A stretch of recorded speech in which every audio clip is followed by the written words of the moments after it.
Hello student, welcome back to my टीज अड्डा 24/7। This is Anita Sharma, your history mentor. Student, आज के सेशन में हम समझने वाले हैं क्लास 12th हिस्ट्री का चैप्टर 9, जिसका नाम है कॉलोनिज्म एंड द कंट्रीसाइड। इस चैप्टर का नाम कॉलोनिज्म एंड द कंट्रीसाइड क्यों रखा गया है, इसके पीछे क्या रीजन था, और इस पर्टिकुलर ये जो कॉलोनिज्म है ये कंट्रीसाइड से क्यों स्टार्ट होता है। तो पहले हम इस कंसेप्ट को समझने वाले हैं, कॉलोनिज्म वर्ड को, टर्म को समझने वाले हैं, देन उसके बाद हम बढ़ेंगे अपने चैप्टर की तरफ। इसको समझने के बाद आप अपने चैप्टर को कनेक्ट कर पाएंगे इस पर्टिकुलर टर्म से। तो ये टर्म बहुत ज्यादा इंपॉर्टेंट है, इसी के बेस पर आप लगा लीजिए पूरा का पूरा चैप्टर हमारा बेस्ड है, राइट। तो सबसे पहले मैं यहाँ पर बताना चाहूंगी आपको कि कॉलोनियल क्या होता है ना। तो पहले हम समझते हैं कॉलोनियल को। तो कॉलोनियल का मतलब क्या होता है बच्चा? स्लेव। क्या होता है? स्लेव, जिसको हिंदी में क्या कहा जाता है? गुलाम। ठीक है, जिसको हिंदी में क्या कहा जाता है? गुलाम। क्योंकि इसमें ISM, ये देख रहे हो ना, ISM, इसका मतलब क्या होता है? विचारधारा। गुलाम बनाने वाली विचारधारा, यानी कि किस तरीके से किसी को गुलाम बनाया जा सकता है। तो ये सोच जो थी, यही क्या बनाई है? यही बनी है कॉलोनिज्म। ठीक है, यानी कि गुलाम बनाने वाली विचारधारा को क्या कहा जाता है? कॉलोनिज्म कहा जाता है। Am I clear now? Am I clear now? ठीक है, तो यहां पर मैं कर देती हूं कॉलोनियलिज्म। ठीक है, जहां पर ये ISM लग जाता है, ये होती है विचारधारा। ये क्या होती है? विचारधारा। ठीक है, यानी कि कोई भी कंट्री, एक पावरफुल कंट्री किसी पुअर कंट्री के ऊपर आकर रूल करने लगती है, तो वो क्या बन जाती है? वो उसकी कॉलोनी बन जाती है ना। और यहीं से उसकी गुलाम बनाने की जो विचारधारा है वो स्टार्ट हो जाती है। क्योंकि ये कंट्री साइड से, कंट्री साइड का मतलब क्या होता है? ग्रामीण, यानी कि विलेज एरिया। ठीक है, ये हो गया आपका ग्रामीण। क्योंकि ये ग्रामीण इलाके से, ये कंट्री साइड से स्टार्ट हुई थी, इसीलिए इसका नाम क्या रखा गया? Colonialism and the country side रखा गया। ब्रिटिशर्स ने सबसे पहले अपनी रूलिंग स्टैब्लिश करी थी कहाँ से? कंट्री साइड से। कहाँ की कंट्री साइड से? बंगाल की कंट्री साइड से।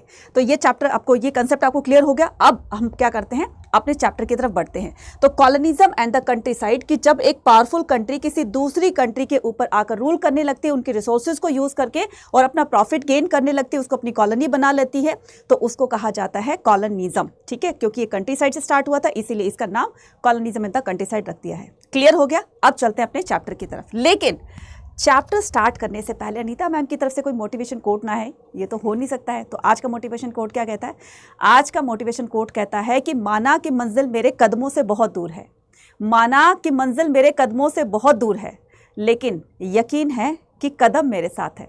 तो आपको अपने कदमों पर यकीन है, कहने का मतलब अपनी मेहनत पर यकीन है। तो उसी यकीन के साथ, उसी मेहनत के साथ आगे बढ़ते जाओ। डेफिनेटली आप दोनों एग्जाम के अंदर बहुत अच्छा स्कोर करोगे, लेकिन शर्त यह है कि मेहनत करना आपको नहीं छोड़ना है। ठीक है, इसी के साथ स्टार्ट करते हैं आज का हमारा ये टॉपिक। ठीक है, तो सबसे पहले हम टॉपिक स्टार्ट करते हैं बंगाल एंड द जमींदार को। ठीक है, सो बंगाल जमींदार के अंदर हम क्या करेंगे कि यहाँ पर कौन कौन से कैरेक्टर्स, यानी कि कौन कौन से इसके अंदर कैरेक्टर्स के बारे में बात की जा रही है। तो people in the country side, तो किन किन लोगों के बारे में इस चैप्टर में बात कही गई है, तो वो यहाँ पर हम समझने वाले हैं। तो सबसे पहले हम यहाँ पर समझेंगे राजास के बारे में। ठीक है, उसके बाद तालुकदार के बारे में, जोतेदास के बारे में, रैयत के बारे में, और शिफ्टिंग कल्टीवेटर्स के बारे में। इस पूरे चैप्टर के अंदर हम इन लोगों के बारे में सही अच्छी तरीके से समझने वाले हैं, क्योंकि इन्हीं लोगों के बेस पर ही पूरा चैप्टर डिपेंड करता है कि इसका क्या काम था और किस तरीके से ब्रिटिशर्स ने आकर यहाँ पर अपनी रेवेन्यू पॉलिसीज जो है वो लागू करी थी, कहाँ पर किस तरह की रेवेन्यू पॉलिसीज लागू करी थी, और उनकी वजह से कंट्री साइड में लोगों की लाइफ पर क्या इंपैक्ट पड़ा। ठीक है, तो ये सारी चीजें समझने वाले हैं बंगाल एंड द जमींदार की। लेकिन colonial rule was first establish in Bengal. तो कॉलोनियल रूल जो है वो बंगाल से स्टार्ट होता है। अब आपके दिमाग में कहीं आ रहा होगा, किसी न किसी बच्चे के दिमाग में आएगा कि मैम बंगाल से इन्होंने क्यों स्टार्ट किया, ये कहीं और से भी तो स्टार्ट कर सकते थे, साउथ से स्टार्ट कर सकते थे, नॉर्थ से स्टार्ट कर सकते थे, है ना, और आपके वेस्टर्न साइड से स्टार्ट कर सकते थे, तो इन्होंने बंगाल से ही क्यों स्टार्ट किया अपना रूलिंग? इसके पीछे एक बहुत बड़ा रीजन था। ठीक है, तो हम उस रीजन को जानते हैं, वो रीजन क्या था और क्यों इन्होंने बंगाल के कंट्री साइड से अपनी रूलिंग स्टैब्लिश करी। तो हम यहाँ पर एक छोटी सी कहानी के थ्रू ये पूरे का पूरा कंसेप्ट समझने वाले हैं। और वो कहानी क्या है? वो कहानी है बैटल ऑफ प्लासी की। ठीक है, वो कहानी क्या है? वो कहानी है बैटल ऑफ प्लासी की। Battle of Plassey. ठीक है, प्लासी का बैटल कब हुआ था बच्चा? प्लासी का बैटल हुआ था 1757 में। किस किस के बीच हुआ था? ये हुआ था रॉबर्ट क्लाइव, ठीक है, और सिराज उद्दौला। ठीक है, सिराज उद दौला, ठीक है, इनके बीच हुआ था। अब मैडम इसका कनेक्शन इनसे क्या है? सिराजुद्दौला क्या था बच्चा? नवाब ऑफ बंगाल, नवाब ऑफ बंगाल, ये बंगाल का नवाब था, ठीक है, ये क्या था? बंगाल का नवाब। क्योंकि ईस्ट इंडिया कंपनी इंडिया के अंदर आप देख रहे हो कि लगभग 1600 के आसपास आ चुकी थी, है ना, 1600 सी के आसपास आ चुकी थी। तो इन्होंने इंडिया में आकर अपना ट्रेडिंग जो है वो धीरे धीरे ट्रेडिंग राइट लेना अपना स्टार्ट किया, है ना। तो इनको मुगल से क्या मिलता है? इनको मुगल से ट्रेडिंग राइट मिल जाते हैं, है ना। अब उन ट्रेडिंग राइट्स के थ्रू क्या करते हैं, ये इंडिया के अंदर जगह जगह अपनी जाकर के कंपनी स्टैब्लिश कर लेते हैं, ठीक है। ट्रेड करने आई थी तो इनको अपना ऑफिस वगैरह भी बनाना था। अब इन्होंने अपना एक ऑफिस जो है वो कलकत्ता में बनाया था, ठीक है, अपनी कंपनी एक कलकत्ता में ओपन कर ली थी। और कलकत्ता आपको पता है कि वेस्ट बंगाल जो है, वेस्ट बंगाल की कैपिटल क्या है? कलकत्ता है। तो कलकत्ता में इन्होंने जब अपनी कंपनी ओपन करी थी तो एक गलती कर दी इन्होंने बहुत बड़ी, और वो गलती क्या थी? वो गलती थी कि इन्होंने अपनी कंपनी के चारों तरफ बड़ी बड़ी दीवारों से इन्होंने घेराबंदी कर ली, यानी कि फोर्टिफिकेशन कर लिया। क्यों? क्योंकि इनको फ्रेंच ईस्ट इंडिया कंपनी से डर लग रहा था कि कोई इनको वो आकर के कोई नुकसान ना पहुंचाए और इनके सामान को कहीं लूटपूट ना ले। तो इसकी वजह से अपने आप को सिक्योर करने के लिए इन्होंने अपनी कलकत्ता के अंदर जो कंपनी बनाई हुई थी उसको चारों तरफ से फोर्टिफाइड कर लिया। बात क्लियर है यहाँ तक? उसके बाद सिराज उद दौला आता है। वो कहते हैं कि भाई तुमने किससे पूछ के कलकत्ता में अपनी जो कंपनी, ठीक है, ओपन कर ली थी, तुम ट्रेडिंग करने आए हो, ठीक है, यहाँ तक हमने बात तुम्हारी मान ली, लेकिन किससे पूछकर इस पर बड़ी बड़ी दीवारों से घेराबंदी कर ली? क्या तुमने मेरे से परमिशन ली? कहते नहीं। फिर क्यों करी? पहले मेरे से परमिशन लेनी चाहिए थी, हटाओ इस दीवार को। तो ब्रिटिशर्स ने क्या किया? इसको लाइटली लिया, फॉर ग्रांटेड लिया। क्या कर लेगा ये? कुछ नहीं कर सकता, छोड़ो, लाइटली लिया। फिर क्या करता है सिराजुद्दौला जो है 1756 के अंदर अपनी आर्मी लेकर के और यहाँ पर पहुँच जाता है कलकत्ता, ठीक है। और कलकत्ता में जहाँ पर इनकी कंपनी स्टैब्लिश्ड थी, ठीक है, उसको क्या करते हैं, ये जो बड़ी बड़ी दीवारों से घेराबंदी की गई थी इसको गिरा देते हैं, ठीक है, इसको गिरा देते हैं। कब? 1756 के अंदर, ठीक है। तो जब ये बात, अब ब्रिटिशर्स को तो पिंच होगी कि यार ये तो गजब बेइज्जती कर दी हमारी, अब क्या करेंगे हम? यार इसको तो रास्ते से हटाना पड़ेगा, क्योंकि जब तक ये हमारे रास्ते का रोड़ा बनता रहेगा तब तक हम अपने अच्छी तरीके से पैर नहीं जमा सकते इंडिया के अंदर, या ट्रेड खुलकर नहीं कर सकते। तो पहले इसको रास्ते से हटाना होगा। अब इसको रास्ते से हटाने के लिए उन्होंने क्या किया? इसके जो चीफ मिनिस्टर था, इसका जो प्राइम मिनिस्टर था, आप कह सकते हो चीफ मिनिस्टर, जो कमांडर था, ठीक है, चीफ मिनिस्टर था, उस चीफ मिनिस्टर का नाम क्या था? उस चीफ मिनिस्टर का नाम था मीर जफर, ठीक है। क्या था? मीर जफर।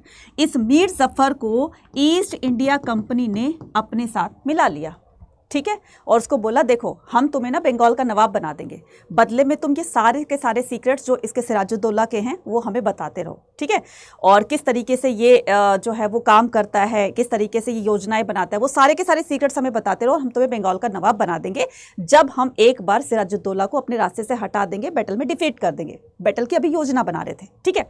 तो क्या करते हैं, जब पूरी तरीके से इंफॉर्मेशन इनको मिल जाती है, कमियां पता चल जाती है, तो वो क्या करते हैं, एक बैटल का ऐलान करते हैं, ठीक है, एक बैटल का ऐलान करते हैं। और जो भी या तो सिराजुद्दौला या ईस्ट इंडिया कंपनी जो भी इस बैटल को जीत जाएगा वही बंगाल पर रूल करने लगेगा। उन्होंने कहा ठीक है, सिराजुद्दौला को अपनी पावर पर पूरा का पूरा विश्वास था कि मैं जो है इस बैटल को विन कर लूंगा, लेकिन पता नहीं था कि ये उनको चीट कर रहा है। तो सिराजुद्दौला ने इस चैलेंज को एक्सेप्ट किया और क्या होता है 1757 के अंदर ये प्लासी का बैटल हो जाता है, जिसमें रॉबर्ट क्लाइव जीत जाता है, उसकी आर्मी जीत जाती है और सिराजुद्दौला बुरी तरीके से हार जाता है, ठीक है, क्लियर। अब ये जीत गए थे, अब अकॉर्डिंग टू देयर कमिटमेंट अब वो क्या करेंगे, वो बंगाल पर क्या करेंगे, अपनी रूलिंग स्टैब्लिश कर देंगे, ठीक है तो अभी भी बंगाल का नवाब अभी भी वो था, लेकिन इन्होंने क्या किया, वो जो इंटरफेरेंस वाला जो सिस्टम था इस तरह का अब वो नहीं कर सकते हैं, ठीक है। तो ये क्या करते थे 1757 के अंदर बैटल ऑफ प्लासी के थ्रू इन्होंने बंगाल से अपनी क्या कर ली, अपनी रूलिंग स्टैब्लिश कर ली। लेकिन अभी भी इनको ठीक है ट्रेडिंग राइट्स तो मिल गए थे, लेकिन अभी इनको वहां से दीवानी राइट नहीं मिला था। अब मैडम ये दीवानी राइट क्या होता है?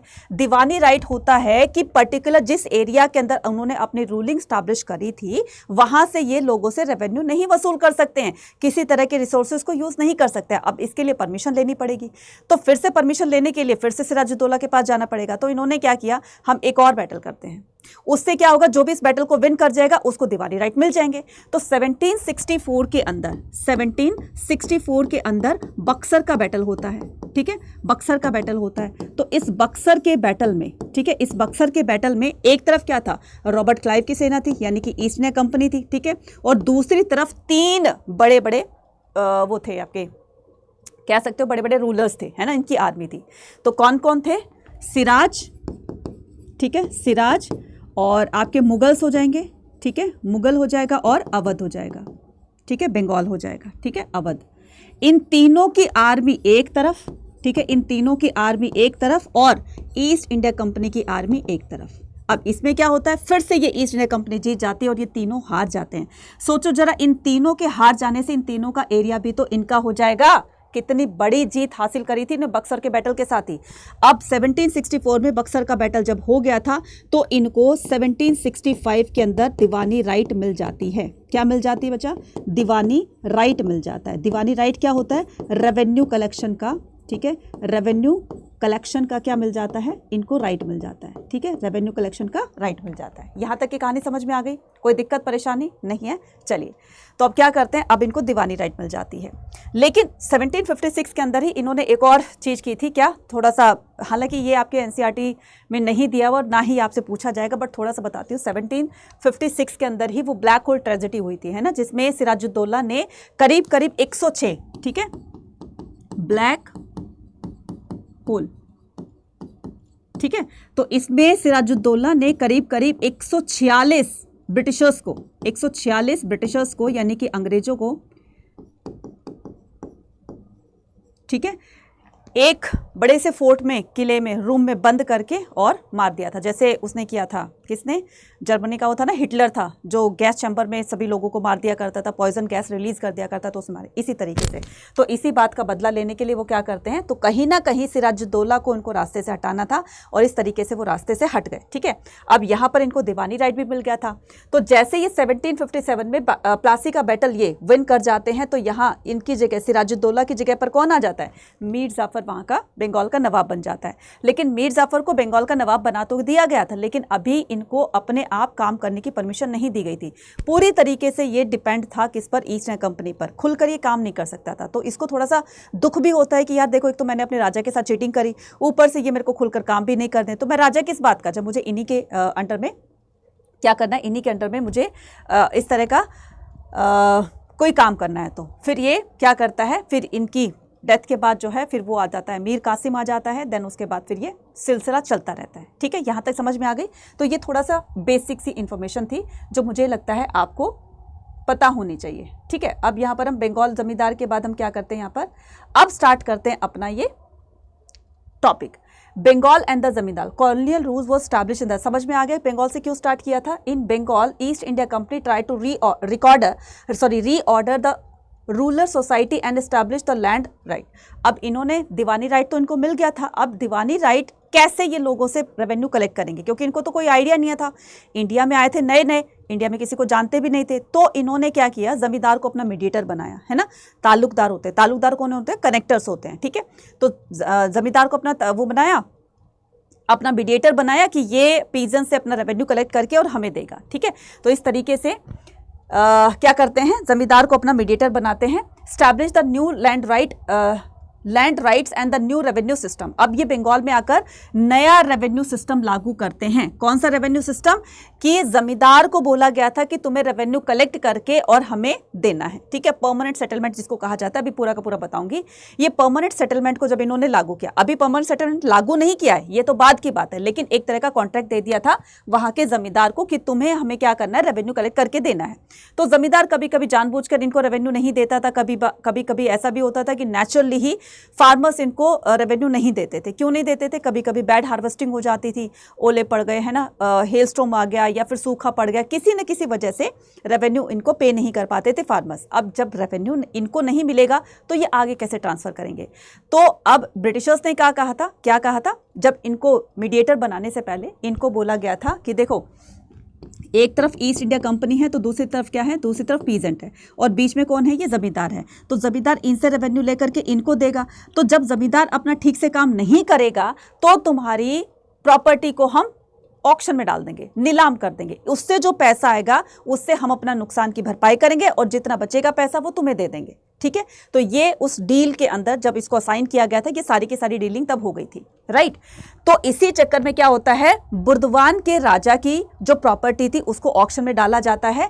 कब? 1797 के अंदर, ठीक है। There was an auction held the Burdwan. ये इस पर्टिकुलर हमारे जो चैप्टर स्टार्ट होता है हमारी बुक के अंदर, तो इसी सीन के साथ स्टार्ट होता है। जैसे कोई मूवी होती है ना, तो पहले सस्पेंस क्रिएट किया जाता है कि जो भी ऑडियंस होगी वो उसको देखने के लिए लास्ट तक टिकी रहे। इसीलिए इस चैप्टर का एक सस्पेंस बनाकर रखा है कि स्टार्टिंग में ही वो सीन दिखाते हैं कि बहुत ही ग्रैंड पब्लिक इवेंट लग रहा था, बहुत सारे परचेजर्स वहां पर आए हुए थे। और किस चीज़ की ये जो ग्रैंड जो ऑक्शन लगाई गई थी, ये थी बुर्दवान के राजा बहुत बहुत ज़्यादा लग्जरियस लाइफ स्पेंड कर रहे थे। उनका वो महल, उनका वो फोर्ट जो है वो नीलाम किया जा रहा था, है ना। तो परचेजेस आए हुए थे। इसी को ही क्या कहा जाता है, इसी को ही ग्रैंड पब्लिक इवेंट कहा जाता है। Company fix the revenue. इसके पीछे रीजन क्या था, अब हम इस रीजन को जानेंगे, है ना। अब हमारी मूवी आगे चलती है। तो रीजन क्या था कि company fix the revenue and each जमींदार वाज सपोज्ड टू पे। तो कंपनी ने रेवेन्यू फिक्स कर दिया था कि भाई हमें, जमींदार को बोला गया था कि तुम्हें पीजन से 40% या जितना भी उन्होंने डिसाइड किया था, एक एग्जाम्पल दे रही हूँ, इतना रेवेन्यू कलेक्ट करके और हमें देना है। हमें नहीं पता कि तुम ऊपर से 45% लो या 50% लो पीजन से, हमें इससे कोई मतलब नहीं है, लेकिन हमारे पास वो 40% आना चाहिए। तो ये क्या कर दिया, ये फिक्स कर दिया, right. So this fixing of the revenue was done under the permanent settlement. और ये जो रेवेन्यू जो न्यू रेवेन्यू सिस्टम लगाया गया था, इसी को क्या कहा जाता है, इसी को ही परमानेंट सिस्टम कहा जाता है, परमानेंट सेटलमेंट कहा जाता है, जो कि 1793 के अंदर लॉर्ड कॉर्नवालिस ने इसको इंपोज किया था बंगाल के अंदर। तो ये है Lord Cornwallis. Problem of unpaired revenue. अब जमींदार क्यों अपना रेवेन्यू पे नहीं कर पाता था, रीजन क्या था? जैसे मैंने कहा ना कि फार्मर्स की फसल अच्छी नहीं होती थी तो वो रेवेन्यू नहीं दे पाते थे उनको, राइट। इसके अलावा कभी कभी वो जानबूझकर भी नहीं देता था। तो उनको एक तरीके से लेसन, उनको एक तरीके से सबक सिखाने के लिए ये सारी की सारी चीजें की गई थी, है ना। क्योंकि ईस्ट इंडिया कंपनी यानी कि ब्रिटेन जो है वो वर्ल्ड वॉर में पार्टिसिपेट कर रहा था। वर्ल्ड वॉर में पार्टिसिपेट करने की वजह से इसको काफ़ी सारा नुकसान हुआ था। तो वर्ल्ड वॉर 1 जो है वो 14 से लेकर के 1914 से लेकर के, ठीक है, और 1918 तक हुआ था, ठीक है। और सेकंड कब हुआ था? ये फर्स्ट था, सेकंड हुआ था आपका वर्ल्ड वॉर फर्स्ट, और सेकंड हुआ था 1939 से लेकर के और 1945 तक, ठीक है। ये 2 वर्ल्ड वॉर हुए थे। दोनों में ब्रिटेन क्या कर रहा था? ब्रिटेन जो है दोनों में पार्टिसिपेट कर रहा था। बहुत ज़्यादा नुकसान हुआ था। अब उस नुकसान को कंपनसेट करने के लिए इन्होंने क्या किया, इन्होंने अलग अलग कंट्री को अपनी कॉलोनी बनाना स्टार्ट कर दिया, है ना। और इंडिया में आती है एक ट्रेडिंग कंपनी जिसका नाम था ईस्ट इंडिया कंपनी। ये कहते हैं कि आप हमें इंडिया में भेजिए, हम आपको प्रॉफिट गेन करके देंगे। एक फ्रांस और एक ब्रिटेन, ये 2 कंट्री ऐसी थी जो अलग अलग कंट्रीज़ पे जा करके अपनी कॉलोनी वहाँ पर बना रही। तो धीरे धीरे वहाँ पर अपना रूल स्टैब्लिश कर दिया और वहाँ के रिसोर्सेज को यूज़ करते खुद तो मालामाल हो गए और इंडिया को इन्होंने कर दिया खाली, है ना। तो British officer fail that the agriculture, British officer जब यहाँ आए तो उन्होंने इंडिया के मतलब एक पर्सपेक्टिव को जाना। देखो, जानने के लिए उनको काफ़ी मेहनत करनी पड़ी, बहुत सारी टेक्स्ट बुक्स को पढ़ा, ठीक है, बहुत सारे अपने जो ऑफिसर्स होते थे उनको इन्फॉर्मेशन कलेक्ट करने के लिए गया, पास्ट को जानने के लिए ज़्यादा इन्फॉर्मेशन कलेक्ट की गई। तो इंडिया के बारे में थोड़ा बहुत तो ये जानते थे, लेकिन और जानने के लिए इनको ये सारे रिसोर्सेज कलेक्ट करने पड़ते थे, ठीक है।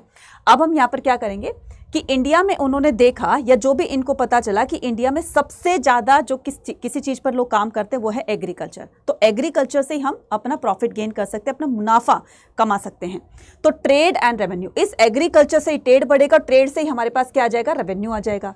Resources the state could be develop the encouraging the investment and agriculture, ठीक है। तो हम क्या करेंगे? हम एग्रीकल्चर पर ही ध्यान देंगे ना।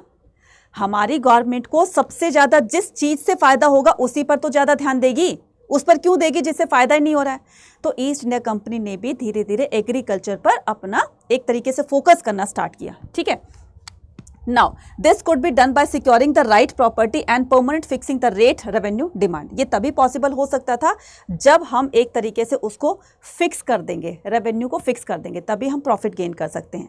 हम भी ध्यान दे रहे हैं और ध्यान देने के बाद जब हम उसमें इन्वेस्ट कर रहे हैं तो हम भी तो बदले में कुछ चाहते हैं ना। तो क्या होता था कि जब स्टार्टिंग में किया गया, जब ये परमानेंट सेटलमेंट नहीं लगाया गया था तो क्या किया गया था, कभी इनके पास रेवेन्यू ज़्यादा आता था, कभी कम आता था, फिर ज़्यादा आता था, फिर कम आता था, कभी ऐसे करके।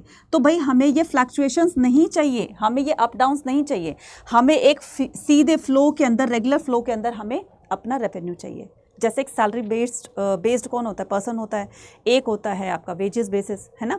तो वेज बेसिस जो होते हैं वो क्या करते हैं, डे टू डे अपनी सुबह से शाम तक अपना काम करते हैं और शाम को अपना जो भी उनके जो भी उन्होंने मतलब जितना काम किया उसके हिसाब से उनको पैसे मिल जाते हैं। लेकिन एक सैलरी बेस जो होता है उसको फिक्स सैलरी मिलती रहती है, और फिक्स सैलरी की वजह से वो अपना सारा का सारा खर्चा साइड में निकालेगा, अपनी सेविंग साइड में निकालेगा। इतना बच्चों पर खर्च करना है, इतना बच्चों की पढ़ाई पर खर्च करना है, इतना मेडिसिन पर खर्च करना है, इतना किचन का, इतना ये, इतना वो, तो अपना सारे खर्चे वर्चे निकाल के कुछ सेविंग भी करेंगे। तो वो तभी पॉसिबल हो सकता था जब उसके पास एक प्रॉपर फिक्स अमाउंट आता रहे, तभी वो सारे अपने खर्चे और सेविंग को प्रॉपर मैनेज कर सकेगा। यही चीज़ वो चाहते थे, है ना। तो company felt that the revenue will be fix, it provide the opportunity individual invest agriculture means the making the profit company also assure to be regular flow of revenue, right. Next, reason for non payment by the zamindar. तो जमींदार क्यों नहीं पे कर पाता था? Number of the reason, इसके बहुत सारे रीज़न हैं, जिसमें से एक था क्या कि रेवेन्यू की डिमांड बहुत ज़्यादा हाई थी, जिसको कि वो पे भी नहीं कर पाते थे। ठीक है, कौन? Farmers, peasants, right. दूसरा, इट वाज इम्पोज, ये तब इम्पोज किया गया जब एग्रीकल्चर के प्राइस मार्केट में बहुत ज़्यादा लो थे, बहुत ज़्यादा कम थे। यानी कि जब भी कोई किसान अपना अनाज मंडी में सेल करने के लिए जाता था तो उसके बदले में उसको बहुत कम पैसे दिए जाते थे। ऊपर से रेवेन्यू की डिमांड इतनी ज़्यादा हाई थी तो वो रेवेन्यू को पे नहीं कर पाए। तीसरा क्या था? तीसरा ये था, so the peasant found the difficulty to pay, zamindar were also treated by the strict law. इसके अलावा जमींदार के ऊपर स्ट्रिक्ट लॉ भी इम्पोज कर दिया गया, और इस स्ट्रिक्ट लॉ का नाम क्या था? वो था आपका सनसेट लॉ। सनसेट लॉ क्या होता है? इसको ब्रेक करो। सनसेट, सन का मतलब होता है सूरज और सेट का मतलब अस्त। सूर्यास्त से पहले पहले जमींदार को जो टास्क दिया गया था रेवेन्यू कलेक्शन का, सूरज ढलने से पहले पहले हमें वो पूरा का पूरा रेवेन्यू कलेक्ट करके दे देना है, यानी कि ईस्ट इंडिया कंपनी को देना है। अगर तो तुम लेट हुए ज़रा से भी, ठीक है, अगर मान लो उन्होंने किसी पर्टिकुलर डेट को रखा है, ठीक है, पर्टिकुलर डेट फिक्स कर दी है कि आप हमें क्या करोगे, आप हमें 1 अप्रैल को ये रेवेन्यू कलेक्ट करके दोगे अपने अंडर में, जितने भी आपके अंडर में विलेजेस आते हैं या पीजेंट्स आते हैं, रेवेन्यू जहाँ से कलेक्ट करते हो, तो 1 अप्रैल को दे दोगे। अगर तो तुम 1 अप्रैल तक वो नहीं दे पाए, यानी कि सनसेट होने से पहले पहले इसको नहीं दे पाए, तो ये वैलिड नहीं माना जाएगा। अगर तुमने कहा कि हम 2 अप्रैल को इसको हम फिल कर देंगे, ठीक है, 2 अप्रैल को दे देंगे, तो 2 अप्रैल को नहीं माना जाएगा। ठीक है, 1 अप्रैल को ही और सनसेट होने से पहले पहले ही देना होता था। कई बार वो नहीं भी देता था, तो इस सिचुएशन में जमींदार की प्रॉपर्टी को ऑक्शन में डाल दिया जाता था। ठीक है, क्योंकि उनको तो अपना लॉस कंपनसेट करना था। अब जितना पैसा आएगा वो क्या करेंगे, जितना उनका लॉस हुआ उसको रख करके और बाकी का पैसा जमींदार को वापस लौटा देंगे। ठीक है, चलिए नेक्स्ट बात करते हैं, लिमिटेशन इम्पोज ऑन द जमींदार बाय द कंपनी। तो लिमिटेशन किस तरीके से जमींदार पर थोपी गई, इम्पोज की गई, किसने? कंपनी ने। ठीक है, ये कंपनी ने किस तरीके से जमींदार पर ये सारी की सारी रिस्ट्रिक्शंस जो हैं वो इम्पोज करी। तो क्या था? जमींदार वर इंपॉर्टेंट, जमींदार कंपनी के लिए बहुत इंपॉर्टेंट था। अब मैं क्या करती हूँ, आपको हायरार्की बताती हूँ, है ना, आपको क्या करती हूँ, हायरार्की बताती हूँ, सो दैट कि आप इस हायरार्की से सारी की सारी चीज़ों को समझ सके। ठीक है, तो पहले पे होती थी ईस्ट इंडिया कंपनी। ठीक है, पहले पे क्या होती थी? East India company. East India company से नीचे कौन होते थे? जमींदार होते थे। ठीक है, कौन होते थे? जमींदार होते थे। जमींदार से नीचे कौन होता था? जोतेदार होते थे। ठीक है, जोतेदार होते थे। जोतेदार से नीचे होते थे एवरेज पीजेंट्स। ठीक है, और एवरेज पीजेंट्स के बाद होते थे वर्कर्स या लैंडलेस पीपल। ठीक है, लैंडलेस पीपल, ये हायरार्की बनी हुई थी। ठीक है, तो जमींदार वर इंपॉर्टेंट फॉर द, अब जमींदार के लिए जमींदार जो है ईस्ट इंडिया कंपनी के लिए बहुत इंपॉर्टेंट था, क्योंकि जमींदार अगर सीन से निकाल दिया जाएगा तो इनकी तो नैया वैसे ही डगमगा जानी, क्योंकि ये रेवेन्यू कलेक्ट करके देता था और वो इंडिया में किसी को इतना जानते नहीं थे, है ना। तो इनके लिए जमींदार को अपने साथ रखना भी मजबूरी थी, लेकिन उस मजबूरी को हमने इस कदर नहीं करना है जिसकी वजह से जमींदार अपनी मोनोपोली धीरे धीरे हमारे ऊपर स्टैब्लिश कर सके। तो इसकी कहते हैं ना कि इसके पंख जो फैले हुए थे, अब इसलिए कंपनी ने कहा कि यार इसके पंख जरूर काटने पड़ेंगे, क्योंकि बहुत उड़ रहा है, फड़फड़ा रहा है, तो इसकी फड़फड़ाहट को कम कर देना चाहिए, है ना। तो कैसे करेंगे? इसके पास ना बहुत सारी पावर है, रेवेन्यू कलेक्ट तो करता ही है और रेवेन्यू कलेक्ट कर हमें देता है, कोई दिक्कत नहीं है, लेकिन इसके पास और भी पावर है। तो धीरे धीरे हमें उस पावर को स्नैच करना है, इससे छीनना है, इसके पंखों को थोड़ा थोड़ा काटते रहना है ना। तो क्या था? नंबर 1 कि ये जो जमींदार था ये क्या था, इसकी पूरे विलेज के ऊपर ना अपनी ऑटोनॉमस थी, wanted to control the regulate them, ताकि ये अपना काम ठीक से कर सके। तो कुछ ना कुछ तो इन पर थोड़ा सा कार्रवाई की जाएगी ना, कड़ी कार्रवाई की जाएगी। Subdue their authority, restrict their autonomy. तो ये जो ऑटोनॉमस है, यानी कि जमींदार का ही अपना रूल चलता था गांव के अंदर, तो ये सारी की सारी रूलिंग वाली अथॉरिटी है ये जमींदार से छीन ली गई। ठीक है, तो 10 द जमींदार ट्रूप्स, और जमींदार अपने साथ, क्योंकि गांव का मुखिया होता था, थोड़ी बहुत अपने पास में ये ट्रूप्स भी रखा करता था, सिक्योरिटी गार्ड, बॉडी गार्ड वगैरह भी रखा करता था, है ना। तो उनको बोला कि तुम इसको डिसबैंड कर दो, क्या ज़रूरत है तुम्हें इतनी सारी आर्मी रखने की, ये छोटी मोटी जो आर्मी आपने रखी हुई है, क्या ज़रूरत है, हटाओ इसको, ठीक है। Custom duties abolish. अब कस्टम ड्यूटीज़ क्या होता है, कस्टम ड्यूटी का मतलब होता है एक विलेज से दूसरे विलेज में जाने के लिए ना उनको यहाँ पर ना टोल टैक्स देना होता था। जैसे आप लोग भी जाते होंगे तब देते होंगे ना, पापा देते होंगे, तो टोल टैक्स देना होता था। इस टोल टैक्स का पैसा किसके पास आता था, जमींदार के पास आता था। एंड कचहरी, कचहरी का मतलब क्या होता है बच्चा, कोर्ट होता है, ठीक है। और कोर्ट कचहरी का काम भी कर लिया करता था, जैसे पिछले वाले चैप्टर में पढ़ा है ना, जमींदार फाइनल डिसीजन दिया करता था। तो एक तरह से आप ये लगा लो कि जस्टिस था ये, है ना, मतलब इन द सेंस कि chief justice of the village, तो ये भी काम कर लिया करता था। तो धीरे धीरे ये सारी की सारी पावर उससे छीन ली गई, और उसकी जगह पर ये सभी काम करने के लिए उन्होंने अपना एक कलेक्टर अपॉइंट कर दिया, जो सारे का सारा अब यही वाला काम देखेगा और अपनी रिपोर्ट बनाता रहेगा और ईस्ट इंडिया कंपनी को वो देता रहेगा। जमींदार लॉस देयर पावर, तो धीरे धीरे जमींदार अपनी पावर को लॉस करने लगे, सारी पावर उनसे छीन ली गई, तो इनकी जाहिर सी बात है कि इनकी पावर लॉस होने लगेगी, ठीक है। अब ये क्या करेंगे, local justice and the local police वाली भी पावर इनसे छीन ली जाएगी। तो हर तरीके से देखो जमींदार को नुकसान हो रहा है, तो जमींदार क्या करेंगे, जमींदार सिटीज टाउन में सेटल होने लगेंगे। भाई इधर कोई प्रॉफिट नहीं मिल रहा है, उल्टा हम कभी कभी ऐसा होता था कि अपनी पॉकेट से हम जो है रेवेन्यू दे दिया करते थे कि चलो किसान थोड़े दिन बाद में दे देगा, या इस साल नहीं तो नेक्स्ट ईयर दे देगा। लेकिन हम कब तक फिल करें, तो जब धीरे धीरे ये अपनी पॉकेट से भी खाली होने लगे, इनसे सारी इनकी पावर भी छीन ली गई, तो इन्होंने कहा कि अब हमारा विलेज में रहने का कोई फ़ायदा नहीं है, ठीक है, और ना ही हम ईस्ट इंडिया कंपनी के लिए काम करेंगे, ठीक है। मतलब अभी ये डिसाइड ही किया था उन्होंने, सोचा ही था, अभी उसको नहीं किया था। तो ये क्या करते हैं, ये जा करके सेटल्ड हो जाते हैं सिटीज़ और टाउन के अंदर। अब उनको रिप्लेस कौन करते हैं, उनको रिप्लेस करते हैं जोतेदार। मैंने कहा ना हायरार्की के अंदर, हायरार्की के अकॉर्डिंग पहले ईस्ट इंडिया कंपनी, फिर जमींदार, फिर जोतेदार। तो जमींदार बीच में से हट गया, तो अब कौन आ जाएंगे, जोतेदार आ जाएंगे। तो जोतेदार क्या होते हैं, जोतेदार जो होते हैं वो गाँव के रिच धनी किसान होते हैं, जिनको जोतेदार कहा जाता है, ठीक है। Group of the prosper farmer were probably popularly known as a jotedar. Jotedar were class of the rich peasant. तो जोतेदार कौन होते थे, रिच पीजेंट्स का एक ग्रुप होता था जिसको जोतेदार कहा जाता था। दे एक्वायर्ड द वास्ट, इनके पास भी जमींदार की तरह बहुत सारी लैंड होती थी, है ना, बहुत सारी लैंड होती थी, क्योंकि ज़मींदार की जब प्रॉपर्टी को नीलाम किया जाता था तो उनकी प्रॉपर्टी को ये भी खरीदा करते थे। इनके पास धीरे धीरे बहुत सारी प्रॉपर्टी होती गई, और जब ज़मींदार निकल करके गांव से निकल करके सिटीज़ और टाउन में सेटल्ड हो गए, तो ये आकर के यहाँ पर स्टैब्लिश हो गए। अब धीरे धीरे गांव वालों के ऊपर इनकी रूलिंग, इनकी मोनोपोली स्टैब्लिश हो गई, इनकी मोनोपोली स्टार्ट हो गई, ठीक है। तो इनका लैंड पर भी कंट्रोल था, इनका ट्रेड पर भी कंट्रोल था, मनी लैंडिंग भी किया करते थे, और किसानों से जो पुअर जो विलेजर्स होते थे उनसे ज़बरदस्ती ज़्यादा काम करवाया जाता था। तो इस तरह की मोनोपोली विलेज के अंदर जोतेदार्स की बढ़ गई थी। कहीं कहीं पर इन जोतेदार्स को, चलो एक जगह पर बंगाल के अंदर अगर मान लो इनको जोतेदार्स कहा जाता है, तो बंगाल तो बहुत बड़ा था, तो कहीं कहीं पर इनको अलग अलग नामों से जाना जाता था। कहीं कहीं पर इनको अधियार्स कहते थे, कहीं पर इनको बारग्रेडर्स कहते थे, ठीक है। सॉरी, अधियार किसको कहेंगे, जो शेयर क्रॉपर्स होते थे, है ना।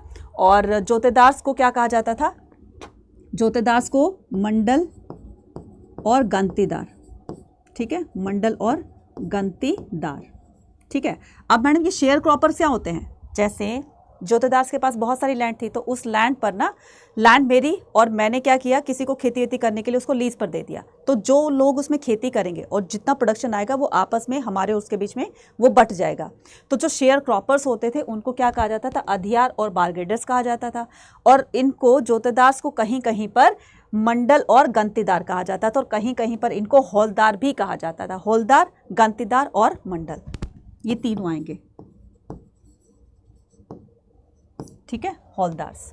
Next, rise of the jotedar in the village. अब जोतेदार किस तरीके से विलेज के अंदर इनका एक उदय होता है, मतलब ये पावर में आते हैं। तो पूरा का पूरा हो गया ये, ठीक है। Jotedar were most powerful in the north Bengal, although rich peasants and the village headmen were emerging the commanding the figure that countryside in the part of the Bengal as well। तो जमींदार वाला काम अब धीरे धीरे ये करने लगे। In the some places they were called the holdars elsewhere they known as the gantidar और मंडल, सब बता चुकी हूँ। They rise the inevitability weakened zamindar authority, तो जमींदार की जब प्रॉपर्टी नीलाम की जाती थी तो ये उस पर हंसते थे, बड़ा आया था, बड़ा अपने आप को 30 मार खान समझता था, है ना, बहुत पावरफुल समझता था। देखो धीरे धीरे कैसे डिक्लाइन होते हैं, हंसते थे, मजाक उड़ाते थे और इनकी प्रॉपर्टी को भी ये खरीद लिया करते थे। तो इस तरीके से जमींदार की अथॉरिटी धीरे धीरे वीकेंड होने लगी। कहाँ पर? नॉर्थ बंगाल के अंदर। रेसिस्टेंस ऑफ द जमींदार, तो क्या सोचते हो कि जमींदार ने अपनी प्रॉपर्टी को बचाने के लिए कुछ नहीं किया होगा? जमींदार अपनी प्रॉपर्टी, सारे जमींदार गांव छोड़कर नहीं गए थे, कुछ लोग अभी भी, कुछ जमींदार अभी भी विलेज एरिया के अंदर रहते थे और अपनी प्रॉपर्टी को बचाने के लिए इन्होंने किस तरीके के तरीके आजमाए, वो तरीके हम यहाँ पर जानते हैं।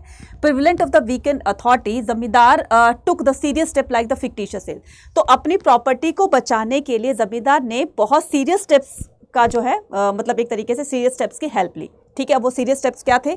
सबसे पहले यहाँ पर फिक्टिशियस सेल देख रहे हो, फिक्टिशियस सेल का मतलब होता है अपनी जो फीमेल मेंबर्स होती हैं उनके घरों में ज़्यादातर प्रॉपर्टी फीमेल के नाम कर दिया करते थे।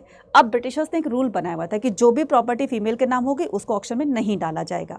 अब ये बात उनको पता चल गई तो ज़्यादातर अपनी प्रॉपर्टी जो है इन्होंने फीमेल के नाम करी और अपनी प्रॉपर्टी बचा ली। तरीका नंबर 1। तरीका नंबर 2 क्या कहता है? तरीका नंबर 2 कहता है लाठियाल्स का, है ना।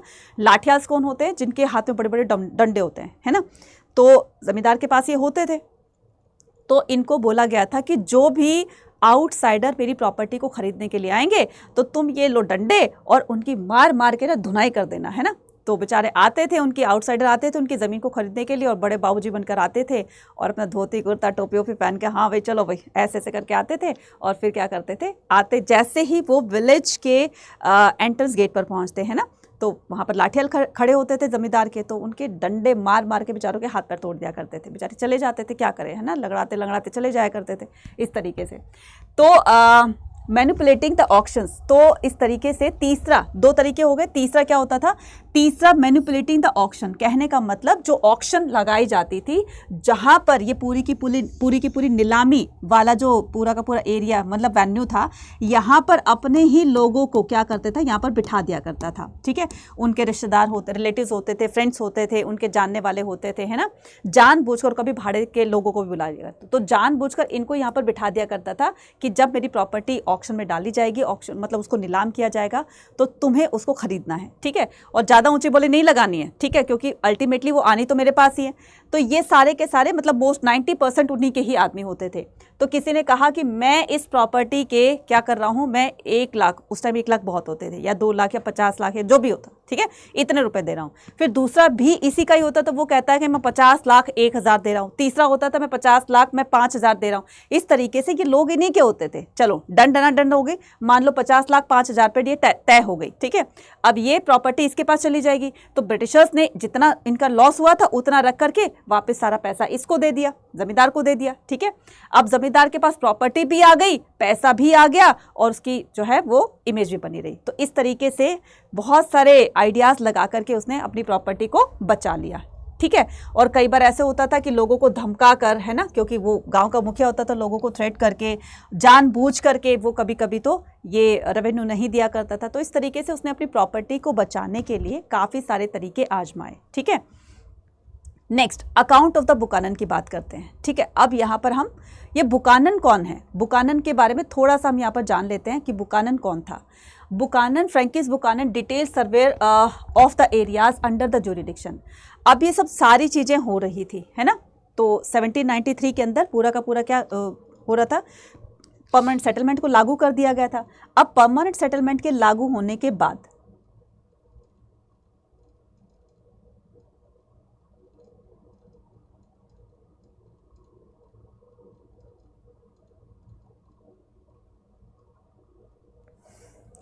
ठीक है, तो यहाँ पर देखो ये क्या बताया गया है, ये बताया गया है फिक्टिशियस सेल से उसने अपनी सारी की सारी जमीन प्रॉपर्टी जो है मैक्सिमम अपनी बचा ली थी। तो ईस्ट इंडिया कंपनी को तो लॉस होगा ना। अब वो लॉस जो है, क्योंकि उनको ब्रिटेन के मतलब ब्रिटिश पार्लियामेंट में वो सारी चीज़ें दिखानी होती थी, रिपोर्ट सबमिट करनी होती थी। तो एक रिपोर्ट जाती है ब्रिटिश पार्लियामेंट में, वहाँ पर बहुत सारा लॉस दिखाया गया ईस्ट इंडिया कंपनी की तरफ से। अब सभी लोग हैरान हो गए, यार इतना लॉस इंडिया के अंदर जाकर के, और वो भी ईस्ट इंडिया कंपनी से। तब पता चला, ईस्ट इंडिया कंपनी कहती है कि ये लॉस जो है वो जमींदार की वजह से हुआ है, क्योंकि हमें नहीं पता था कि ये अंदर से चीटिंग कर रहा है, इस तरह के तरीके आजमा करके अपनी प्रॉपर्टी को बचा भी रहा है और साथ में इसका नुकसान भी नहीं हो रहा, नुकसान तो उल्टा हमको हो रहा है। तो ये पूरी की पूरी रिपोर्ट बना करके जब ब्रिटिश पार्लियामेंट में देते हैं तब उसकी पूरी की पूरी इन्वेस्टिगेशन होती है, और इन्वेस्टिगेशन के लिए जो बंगाल में ईस्ट इंडिया कंपनी से भी पहले रहने वाला एक ब्रिटिशर्स था उसको ये रिस्पॉन्सिबिलिटी दी जाती है, जिसका नाम था क्या, जिसका नाम था बुकानन। ठीक है, बुकानन कौन था बच्चा? बुकानन जो है वो, ठीक है,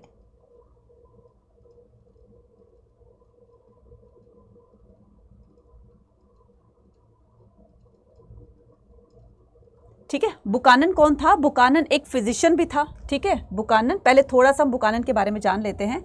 बुकानन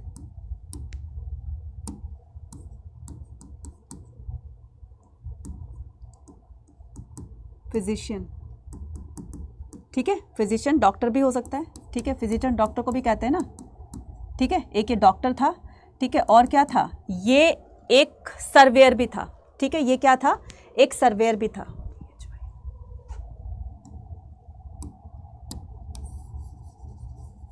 फिजिशियन, एक सेकंड रुकना भाई, फिजिशियन को डॉक्टर भी कहते हैं ना। ठीक है, तो ये एक फिजिशियन भी था। किसका फिजिशियन था? ये लॉर्ड वेलेस्ली का। किसका? Lord Wellesley. ठीक है, Lord Wellesley, right. Lord Wellesley कौन था? जो 1798 के अंदर बंगाल का गवर्नर जनरल बना था। ठीक है, बंगाल का क्या बना था? बंगाल का गवर्नर जनरल बना था। तो इसका ये फैमिली डॉक्टर था। ठीक है, इतना समझ में आ गया। ठीक है, और ये बंगाल के अंदर कब से कब तक रहता है? बंगाल के अंदर ये आता है कब? ये बंगाल के अंदर आता है मतलब 1794 से लेकर के 1794 से लेकर के 1815 तक ये इंडिया में रहता है। ठीक है, ये इंडिया में रहता है और ये क्या काम करता है? ये वहाँ पर जो एक क्या कहते हैं, मेडिकल सर्विस थी, बंगाल मेडिकल सर्विस में एक ये अच्छी पोस्ट पर ये काम किया करते थे, है ना। कहाँ पर काम करते थे? Bengal medical service, Bengal medical service. ठीक है, तो ये क्या करते थे? ईस्ट इंडिया कंपनी की तरफ से वहाँ पर बंगाल मेडिकल सर्विसेज में एक बहुत अच्छी पोस्ट पर काम किया करते थे, है ना। और साथ में इनको बॉटनिकल गार्डन का इंचार्ज भी बना दिया गया था, राइट। और इन्होंने एक कलकत्ता के अंदर एक जू का भी निर्माण किया था। ठीक है, कलकत्ता में इन्होंने एक जू भी बनाया था। उस जू का नाम क्या है? कलकत्ता अलीपुर। कलकत्ता अलीपुर, ठीक है, अलीपुर ही है, राइट। तो ये क्या करते थे? ये वहाँ पर मतलब पूरी तरीके से हमने एक तरह से जान लिया कि ये इस तरह से काम किया करते थे। तो Francis Buchanan undertook the detail survey, क्योंकि 1798 से लेकर 1794 से लेकर के और 1815 तक। अब ये देखिए, लिखा नहीं क्या मैंने? क्या करते हैं? 17 लिखा नहीं मैंने, ये रहा ना 1794 से लेकर के, है ना। और ये बंगाल का गवर्नर जनरल बनता है 1798 के अंदर। कौन? Lord Wellesley. ठीक है, तो 1794 से परमानेंट सेटलमेंट को कब लागू किया था? 1793 के अंदर। तो 1794 से लेकर के और 1815 तक ये इंडिया में एज अ क्या कर रहे थे? एक बॉटनिकल गार्डन के ये इंचार्ज के रूप में और बंगाल मेडिकल सर्विसेज में ये काम किया करते थे। तो वहां पर ये पोस्टेड होते हैं, ठीक है, और अपना काम करते हैं, क्योंकि इन्होंने सारी चीज़ों को, बंगाल में जो भी चीज़ें हो रही थी वो सारी अपनी आंखों से देखी होगी, तो कहीं ना कहीं इनको वो सारी चीज़ें पता थी। इसीलिए ब्रिटिश पार्लियामेंट ने ये डिसाइड किया कि बुकानन जो वहां पर पहले से रह रहा है उसको सारी चीज़ों का पता रहेगा और उनको ये रिस्पॉन्सिबिलिटी दो कि वो किस तरीके से ये सारी चीज़ों को देख करके अपनी रिपोर्ट बना करके हमें दे। तो क्या किया जाता है? ईस्ट इंडिया कंपनी बुकानन को क्या करती है? बुकानन को स्पॉन्सर करती है और बुकानन से कहते हैं कि देखो तुमने वही चीज देखनी है, वही चीज की रिपोर्ट बनानी है जो हम तुम्हें कहेंगे, है ना। और इस तरीके से क्या करते हैं? बुकानन को अपनी तरफ से ये पूरा का पूरा इंश्योर करते हैं ताकि British parliament east India company को इंडिया से वापस ना बुलाए, इंडिया में रहने दे, क्योंकि इंडिया में रहकर ही वो प्रॉफिट गेन कर सकते हैं और धीरे धीरे जो उनकी मोनोपोली यहाँ पर पावर स्टैब्लिश हो गई थी वो उसको खोना नहीं चाहते थे। तो Buchanan journey was sponsored by the company and it was the planned according to its need. He had the specific instructions about what he had looked and what he had to record. Buchanan observed the stone. तो Buchanan ने India के अंदर काफ़ी सारे stones को और different types of layer, soil की layer थी, मिनरल्स थे, stones that were commercial valuable, इन चीज़ों को देखा उसने और अपनी रिपोर्ट में एक तरह से मेंशन किया कि हम इन चीज़ों से इंडिया के अंदर प्रॉफिट गेन कर सकते हैं। तो कहीं ना कहीं वो अपने आप को यहाँ पर स्टेबल कराने के लिए ईस्टर्न कंपनी इस तरह की रिपोर्ट बनवाना चाहती थी, किससे? बुकानन से। तो बुकानन क्या करता है? बुकानन जाता है पेस्टल एरियाज़ के अंदर, है ना। अब ये पेस्टल एरियाज़ क्या होता है? राजमहल हिल्स पर जाता है, ठीक है, राजमहल हिल्स पर जाता है। तो with the gradual passes the time settled cultivation. अब क्या होता था, थोड़ा सा हम राजमहल हिल्स के बारे में जहाँ पर जानेंगे। राजमहल हिल्स ये देखो, ठीक है, बंगाल के अंदर ये है आपकी राजमहल हिल्स, ठीक है। राजमहल के इस वाले एरिया में कौन रहा करते थे? पहाड़ियाज रहा करते थे। तो यहाँ पर जो है वो सेटल्ड कल्टीवेशन रहा करते थे। 15 से 20 मिनट, ठीक है। यहाँ पर क्या करते थे? यहाँ पर सेटल्ड कल्टीवेटर्स रहा करते थे, राइट, सेटल्ड कल्टीवेटर। तो जब बुकानन इनकी तरफ जाता है, यानी कि राजमहल हिल्स की तरफ जाता है, तो वहां पर देखता है पहले से ही वो लोग सफर थे, तो बुकानन को देखकर वो थोड़ा सा डर जाते हैं। क्यों डर जाते हैं? थोड़ी सी कहानी हम इसको जानते हैं। पहाड़िया लोग कौन थे, क्यों डर गए थे बुकानन को देख करके, और किस तरीके की रीजन की वजह से ये डर गए थे। हुआ क्या था कि जब ईस्ट इंडिया कंपनी, ठीक है, इंडिया के अंदर अपनी जगह जगह पर अपनी मोनोपोली स्टैब्लिश कर ली थी, रेवेन्यू कलेक्ट कर रही थी, तो इन पहाड़ियों से भी रेवेन्यू कलेक्ट किया करती थी। तो पहाड़ियाज लोग जो है वो अपने आप को बचाने के लिए या रेवेन्यू कलेक्शन से, ठीक है, रेवेन्यू कलेक्ट वो करके दे नहीं पाते थे, तो इन्होंने डिसाइड किया कि हम जा करके और पहाड़ों या जंगलों में रहने लग जाते हैं। तो पहाड़िया यहाँ पर सेटल्ड हो जाते हैं, ठीक है। और क्या करते थे? यहाँ पर जाने से पहले इनके रेवेन्यू कलेक्शन ना देने की वजह से इन्होंने क्या किया? ब्रिटिशर्स ने इनके साथ बहुत ज़्यादा क्या कहते हैं दुर्व्यवहार किया, इनको मारा पीटा, है ना, इस तरीके से। तो ये क्या करते हैं कि जो ये पहाड़िया लोग थे, तो ये जो आए दिन इनके साथ ये जो सेटल्ड कल्टीवेटर, यानी कि इसके आसपास में, क्योंकि ये जो राजमहल हिल्स है इसके आसपास में गांव भी तो रहा करते थे ना, नीचे प्लेन एरिया के अंदर, तो पहाड़िया लोग इन पर रेड मार दिया करते थे, है ना, क्योंकि इनके पास जीवन जो यापन का एक जो जरिया होगा, ठीक है, वो हंटिंग गैदरिंग किया करते थे, फॉरेस्ट प्रोड्यूस जो होता था उसको कलेक्ट किया करते थे, इससे तो चल रही थी। लेकिन धीरे धीरे ब्रिटिशर्स ने ये फॉरेस्ट एक्टिविटीज़ भी उनसे छीन ली कि तुम नहीं करोगे, इसके बदले में तुम सेटल्ड कल्टीवेशन करो ना। तो उनके पास वो प्रपोजल रखा गया था उनके सामने, पहाड़ियों के सामने, कि तुम सेटल्ड कल्टीवेशन करो, शिफ्टिंग कल्टीवेशन मत करो। इन्होंने कहा नहीं, सेटल्ड कल्टीवेशन धीरे धीरे पहले कभी इन्होंने मानी होगी, लेकिन सेटल्ड कल्टीवेशन से इनको बहुत ज़्यादा नुकसान हो रहा था, क्योंकि रेवेन्यू बहुत ज़्यादा देना पड़ता था। अब रेवेन्यू ना दे पाने की वजह से ये लोग वहाँ से छोड़ करके और पहाड़ों की तरफ निकल गए, यहाँ पर आकर सेटल्ड हो गए। तो यहाँ पर भी तो कोई ना कोई रहेंगे ना, बीच में लोग तो रहेंगे ना गाँव के अंदर, यानी कि इस वाले प्लेन एरिया में। तो यहाँ पर जो पहले से लोग रह रहे थे ये तो ऊपर चले गए, यहाँ पर लोग जो रहेंगे, अब इनको क्या किया जाएगा? इनको बोला जाएगा कि तुम्हें यहाँ पर शिफ्टिंग कल्टीवेशन करनी है। लेकिन उससे पहले पहाड़ियों के साथ में जो एक तरीके से बुरा व्यवहार किया जाता था, इनको मारा पीटा जाता था। किस वजह से? क्योंकि ये लोग उनकी बात नहीं मान रहे थे, और बात भी नहीं मान रहे थे, और आए दिन इनके घरों में रेड मार दिया करते थे, चोरी वगैरह कर लिया करते थे, इनकी फसलों को खराब कर देते थे। तो ब्रिटिशर्स ने क्या किया? ब्रिटिशर्स ने इनको मारना पीटना स्टार्ट कर दिया, है ना, कि भाई तुम नहीं मान रहे हो, हमने इसको बहुत बार समझाया लेकिन नहीं मान रहे हैं। तो इस सिचुएशन में इनके साथ एक ब्रूटल पॉलिसी, यानी कि जो शूट एट साइट का ऑर्डर दे दिया कि जो भी तुम्हें पहाड़ियाँ दिखते हैं ना उनको मार दो, क्योंकि बहुत परेशान कर रखा है, आए दिन इनको परेशान करते हैं, इनको ऊपर नहीं जाने दिया जाता, इनके घरों को लूटा जा रहा है, जबकि ये काम करते थे ईस्ट इंडिया कंपनी के लिए। तो ये पूरा का पूरा झपेला टाइप में ये था, ठीक है। अब यहाँ पर एक आते हैं कौन? अगस्टस क्लीवलैंड आते हैं, ठीक है, अगस्टस क्लीवलैंड, ठीक है, अगस्टस क्लीवलैंड ये आते हैं। ये कौन थे? ये कलेक्टर थे भागलपुर के, वही कलेक्टर जो इन्होंने क्या किया था, जमींदार से वो सारी पावर छीन ली थी ना, उसकी जगह पर अपना कलेक्टर पॉइंट कर दिया था। तो ये भागलपुर के कलेक्टर थे, कलेक्टर ऑफ भागलपुर, ठीक है। ये क्या करते हैं? ये जो एक ब्रूटल पॉलिसी को ये खत्म करते हैं कि भाई बीच का रास्ता निकालते हैं, क्योंकि मारने पीटने से वो उधर इनको ब्रिटिशर्स को मार रहे हैं, ब्रिटिशर्स उनको मार रहे हैं। तो ये जो खून खराब है इसको रोकने के लिए, मारने पीटने को रोकने के लिए इन्होंने क्या किया? एक पॉलिसी ऑफ पैसिफिकेशन को इंट्रोड्यूस किया। क्या किया? Policy of pacification, right, policy of pacification, ठीक है मैडम, ये क्या होता है पॉलिसी ऑफ पैसिफिकेशन? इसका मतलब ये कि हम एक ऐसा प्रपोजल उनके सामने रखते हैं जिसको अगर वो मान गए तो ये सारी चीज़ें ठीक हो सकती हैं। तो पहाड़ियों के जो सरदार थे उनके सामने बोला कि भाई तुम ना इन नीचे वाले लोगों को कोई नुकसान नहीं पहुंचाने दोगे, और जो यहाँ से जो दूसरे उसकी तरफ जाना होता था तो यहाँ से इनको क्रॉस करना होता था ये पहाड़ियों वाले एरिया को, तो इनको जो भी क्रॉस करता, जो भी विजिटर, जो भी ट्रेडर मर्चेंट वगैरह होता तो उनके सामान को लूट लिया करते थे। तो हमारे आदमियों को किसी तरह से कोई नुकसान ना हो इसके लिए हम तुम्हें एनुअली क्या देंगे, टैक्सेस देंगे, है ना, एनुअली तुम्हें पैसा देंगे, 1 साल का पैसा देंगे, लेकिन साल भर में इनको कोई भी किसी तरह की प्रॉब्लम नहीं होनी चाहिए। तो ये क्या करेंगे हम, ये इस तरह का एक प्रपोजल उनके सामने रखते हैं। अब कुछ पहाड़ियों के सरदारों ने तो मान लिया था, लेकिन कुछ ने इसको इनकार कर दिया। अब जिन्होंने मान लिया तो पहाड़ियों लोगों ने कहा कि क्यों माना, तुम हमारे सरदार कहने के लायक नहीं हो।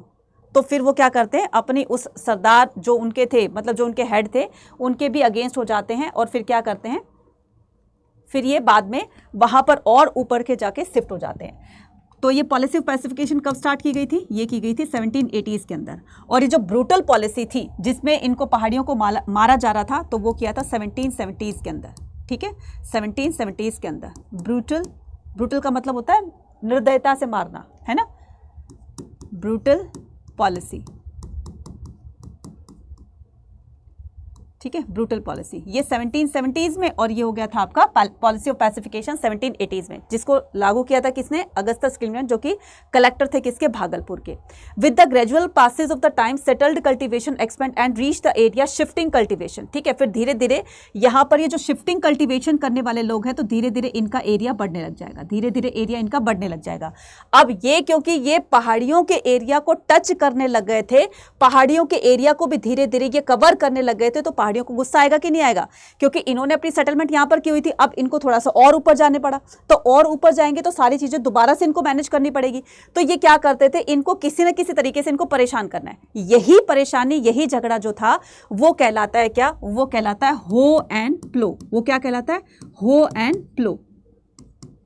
ये हो एंड प्लो का मतलब क्या होता है, हो का मतलब ये जो पहाड़िया लोग थे ये कस्सी फावड़े से क्या करते थे, शिफ्टिंग कल्टीवेशन किया करते थे, क्योंकि पहाड़ों में मिट्टी के अंदर कंकड़ पत्थर मिट्टी बहुत ज़्यादा होते हैं ना, तो वो कस्सी फावड़े से उसकी खुदाई करके और शिफ्टिंग कल्टीवेशन थोड़ी बहुत कर लिया करते थे। और ये क्या करते थे, ये प्लो से एग्रीकल्चर करते थे, हलों से पहले खेतों को जोता जाता था, फिर कल्टीवेशन करते थे, तो इसीलिए इसको हो एंड प्लो कॉन्फ्लिक्ट कहा जाता है। Forest in the Rajmahal hills shifting cultivation was done with the help of the हो, ठीक है। अभी जो शिफ्टिंग कल्टीवेशन की जाती थी, जिसको स्प्लैश एंड बर्न कल्टीवेशन भी कहा जाता है, तो ये हो की हेल्प से की जाती थी, while settled cultivation was done with the plough, ठीक है। नेक्स्ट बात करते हैं in the Rajmahal hills. Francis Buchanan a physician traveller through the Rajmahal hills. तो मैंने जैसे आपको बताया पूरा का पूरा किसके बारे में, बुकानन के बारे में, वही सारा लिखा हुआ है कि through the Rajmahal hills and he gave the account. Originally Rajmahal hills पर कौन रहा करते थे, पहाड़िया लोग रहा करते थे। यहां से भी आपका 1 मार्क का क्वेश्चन आएगा। They lived on the hunting. पहाड़ियों की जो पूरा का पूरी की पूरी जो लाइफ थी वो किस पर डिपेंड थी, वो हंटिंग पर, शिफ्टिंग कल्टीवेशन पर और फूड गैदरिंग पर, ठीक है। Was the intimately connected the forest. तो जो भी फॉरेस्ट प्रोड्यूस होता था उनके ऊपर पूरी की पूरी इनकी लाइफ चलती थी। Last decade of the 18th century, 18th century के लास्ट डिकेड में British encourage the forest clear. इनको बोला गया, पहाड़ियों को बोला गया कि तुम सेटल्ड कल्टीवेशन करोगे ना शिफ्टिंग कल्टीवेशन की जगह पे। अब क्वेश्चन क्या आता है कि मैडम शिफ्टिंग कल्टीवेशन क्या होती है, शिफ्ट करना जानते हो एक जगह से दूसरी जगह पर, बस उसी को करना है। थोड़े टाइम यहाँ पर करी, यहाँ की सॉइल की फर्टिलिटी कम हो गई, दूसरी जगह चले गए, वहाँ करने लग गए, तीसरी जगह चले गए, वहाँ, ये होते हैं शिफ्टिंग कल्टीवेशन, जिसको स्प्लैश एंड बर्न भी कहा जाता है। अनक्रीज द फॉरेस्ट, क्लियर द जमींदार and also the started the turn the cultivation. फिर इन्होंने कहा कि तुम इस पर्टिकुलर एरिया को क्लीन करने के बाद तुम यहाँ पर शिफ्टिंग कल्टीवेशन की जगह सेटल्ड कल्टीवेशन करो। ये तो परमिशन दे दी थी ईस्ट इंडिया कंपनी ने। जमींदार और जोतेदार ने कहा कि तुम कल्टीवेशन भी किसकी करो, राइस की करो, क्योंकि राइस की डिमांड बाकी की स्टेट में ज़्यादा थी। एज सेटल्ड एग्रीकल्चर एक्सपेंडेड, जैसे जैसे ये सेटल्ड एग्रीकल्चर एक्सपेंड होता गया, under the forest the pasture contracted. तो धीरे धीरे ये खेती वेती के अलावा ये क्या करने लगे, अपने पशुओं को भी अपना पालने लगे, है ना। तो this shepherd conflict between the Paharia as settled cultivation, ठीक है। तो ये क्या करते थे, पहाड़िया लोग शिफ्टिंग कल्टीवेशन करते थे, ये सारी चीज़ें करते थे, और जो सेटल्ड कल्टीवेटर्स थे वो सेटल्ड एग्रीकल्चर किया करते थे। तो क्या करते थे, पहाड़ियों के जो पशु होते थे वो आकर के इनके खेतों को ख़राब कर दिया करते थे, नीचे पानी जो झरने से आता था उनके पानी को रोक दिया करते थे, वो बड़े परेशान होते थे क्योंकि इरिगेशन के लिए इनको पानी नहीं मिल रहा था। तो कहने का मतलब छोटे छोटे बातों से इनके बीच में झगड़ा होने लगा। This sharpen the conflict Paharias and the settled cultivator.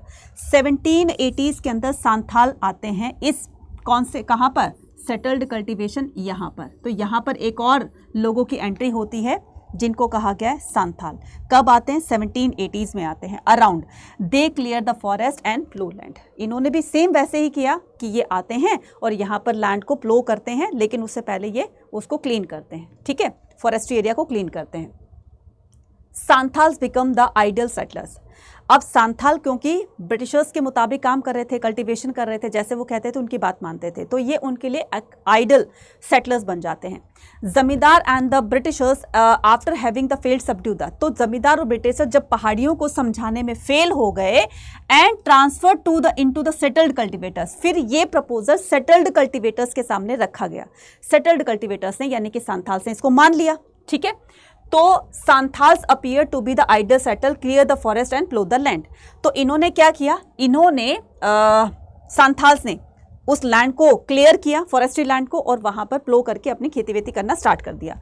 After the land granted the population was, तो ये इनको जो लैंड ग्रांट की गई है ना, इनको जो लैंड ग्रांट की गई, ये आ गए थे यहाँ पर, ये राजमहल हिल से इसके इस वाले एरिया में सांथाल्स आ गए थे, ठीक है। कब आए थे, सांथाल्स आए थे आपके 1780s के दशक में, ठीक है। कब आए थे, 1780s के दशक में, हाँ ठीक है, क्लियर हो गया यहां तक।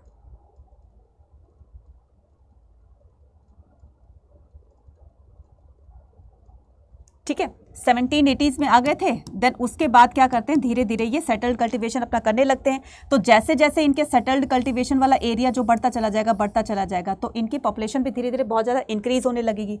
इनको जो यहाँ पर सेटल्ड कल्टीवेशन देने के लिए, ठीक है, जो भी लैंड ग्रांट की गई इनको, वहाँ पर ये खेती वेती भी करेंगे और वहाँ पर ये रहेंगे भी। तो ये कब दिया गया था, इनको दिया गया था 1832 के अंदर। 1832 के अंदर इनको सेटल्ड यानी कि सांथाल्स या सेटल्ड कल्टीवेटर्स को जो जगह दी गई, जो एरिया दिया गया 1832 में, इसको कहा गया दामिन ए को। इसको क्या कहा गया, दामिन ए को कहा गया, ठीक है। अब यहाँ पर इस वाले एरिया को जहां पर ये रहा करते थे, इसको दामिने को कहा गया। और ब्रिटिशर्स की तरफ से कब दिया गया था, 1832 में। यहां से क्वेश्चन आएगा आपका, ठीक है। After land was granted population of the Santhal increase, जब ये लैंड इनको ग्रांट हो गई तो इनकी पॉपुलेशन धीरे धीरे बढ़ने लगी, क्योंकि यहाँ पर इनको एक तरीके से परमानेंट सेटलमेंट जो है वो इनको मिल गया था कि अब तो हमें यही रहना है। तो धीरे धीरे इनकी पॉपुलेशन इंक्रीज होने लगी, और पॉपुलेशन इतनी इंक्रीज होती है कि 1832 से 1838 तक ये जो पॉपुलेशन है, पहले क्या करते थे, पहले इनके इक्के दुक्के से विलेज हुआ करते थे, 5 हो गए 10 हो गए, लेकिन इस दौरान यानी कि 6 साल के अंदर इनके 40 विलेजेस बन जाते हैं, इनके 40 विलेजेस बन जाते हैं। और फिर 1838 से लेकर के 1851 तक आते आते इन विलेजों की संख्या, नंबर ऑफ विलेजेस बन जाते हैं कितने, नंबर ऑफ विलेजेस बन जाते हैं आपके कितने, 17।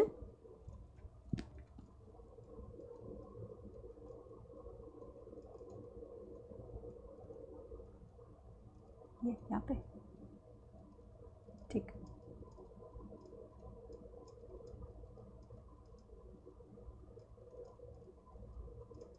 यहाँ पे ले लीजिए, माइक हो गया, ठीक है,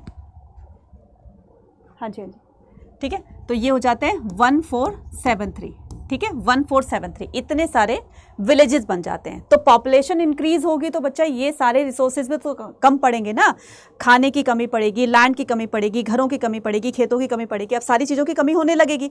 तो ये क्या करेंगे, इनके ऊपर रेवेन्यू जो इम्पोज किया गया था उनको कहेंगे भाई थोड़ा सा कम कर दो, क्योंकि जनसंख्या ज़्यादा बढ़ रही है, तो आप थोड़ा सा रेवेन्यू जो इम्पोज किया है उसको थोड़ा सा कम कर दीजिए। लेकिन नहीं, इनको रेवेन्यू भी कम नहीं करना है और साथ साथ में रेवेन्यू कलेक्शन भी उसी तरीके से करना है, बल्कि और उल्टा उसको माउंटेड कर दिया जाता था, बढ़ा दिया जाता था। अब धीरे धीरे क्या करने लगे, धीरे धीरे अब ये बहुत इनकी लाइफ जो है वो सफ़र करने लगी। उसके लिए फिर इन्होंने क्या किया, उसके लिए इन्होंने बगावत शुरू कर दी। तो 1855-56 में 51 तक आप देख रहे हो ना, पॉपुलेशन बहुत ज़्यादा इंक्रीज हो चुकी थी। तो इन्होंने ठीक है 2-4 साल थोड़ा सा और मैनेज करने की कोशिश की, लेकिन अब आउट ऑफ कंट्रोल हो जाती है सिचुएशन और 1855-56 के अंदर क्या करते हैं, सांथाल रिवोल्ट कर देते हैं। तो ये हो गया आपका सांथाल रिवोल्ट। कब हुआ था, 1855-56 के अंदर, राइट। चलिए जी, उसके बाद सांथाल रिवोल्ट होने के बाद क्या किया जाता है, बात इनकी मानी गई क्योंकि पॉपुलेशन इंक्रीज हो रही थी, ऊपर से रेवेन्यू इतना बढ़ रहा था। तो इन्होंने कहा कि हमारा या तो लैंड बहुत ज़्यादा एक्सटेंड कर दीजिए, या तो हमारा दायरा बढ़ा दीजिए, या तो फिर क्या कर दीजिए, रेवेन्यू की डिमांड कम कर दीजिए। तो उन्होंने कहा रेवेन्यू की डिमांड तो हम कम नहीं करेंगे, हाँ ये है कि तुम्हें लैंड हम ग्रांट कर देते हैं। तो इस आफ्टर सांथाल रिवोल्ट, ठीक है, तो ये आ जाएगा आपका आफ्टर सांथाल रिवोल्ट। इनको क्या किया गया, इनको जो जगह दी गई, एक्सटेंडेड एरिया दिया गया, उसको कहा गया, उसको क्या कहा गया, उसको सांथाल परगना। क्या कहा गया उसको, सांथाल परगना क्रिएट किया गया, परगना। अब ये सांथाल परगना क्या होता है, मतलब कि भागलपुर और बिरहम को, ठीक है, भागलपुर और बिरहम, ठीक है, भागलपुर और बिरहम, इन दोनों को मिलाकर के करीब करीब 5500 किलोमीटर का एरिया जो है इनको दिया गया और इसके लिए सांथाल परगना बनाया गया, ठीक है, सांथाल परगना बनाया गया। One of the way to explore that the happening area Bombay Deccan to the, अब ये धीरे धीरे क्या करने लगे, धीरे धीरे ये बॉम्बे डेक्कन की तरफ आने लगे, क्योंकि यहाँ पर इस तरह का जो परमानेंट सेटलमेंट था, है ना, वो तो धीरे धीरे देख रहे हैं कि वो उनसे बहुत ज़्यादा लोग परेशान हो रहे हैं, इनको भी बहुत ज़्यादा प्रॉफिट नहीं हो रहा है। तो ये क्या करेंगे, अब बॉम्बे डेक्कन की तरफ इनका थोड़ा सा रुख जाएगा। On the way to explore there was the happening the area, यही सिचुएशन थी वो बॉम्बे डेक्कन में भी हो रही थी, ठीक है। बॉम्बे डेक्कन में इनका जो फर्स्ट जो रेवेन्यू इम्पोज किया गया, रेवेन्यू पॉलिसी जो इम्पोज की गई, वो की गई थी फर्स्ट रेवेन्यू पॉलिसी 1820 के अंदर, ठीक है। तो बॉम्बे डेक्कन में पहला जो रेवेन्यू सेटलमेंट या रेवेन्यू पॉलिसीज लगाई गई थी 1820 में लगाई गई थी, the revolt of area rebel express their fury and anger, ठीक है।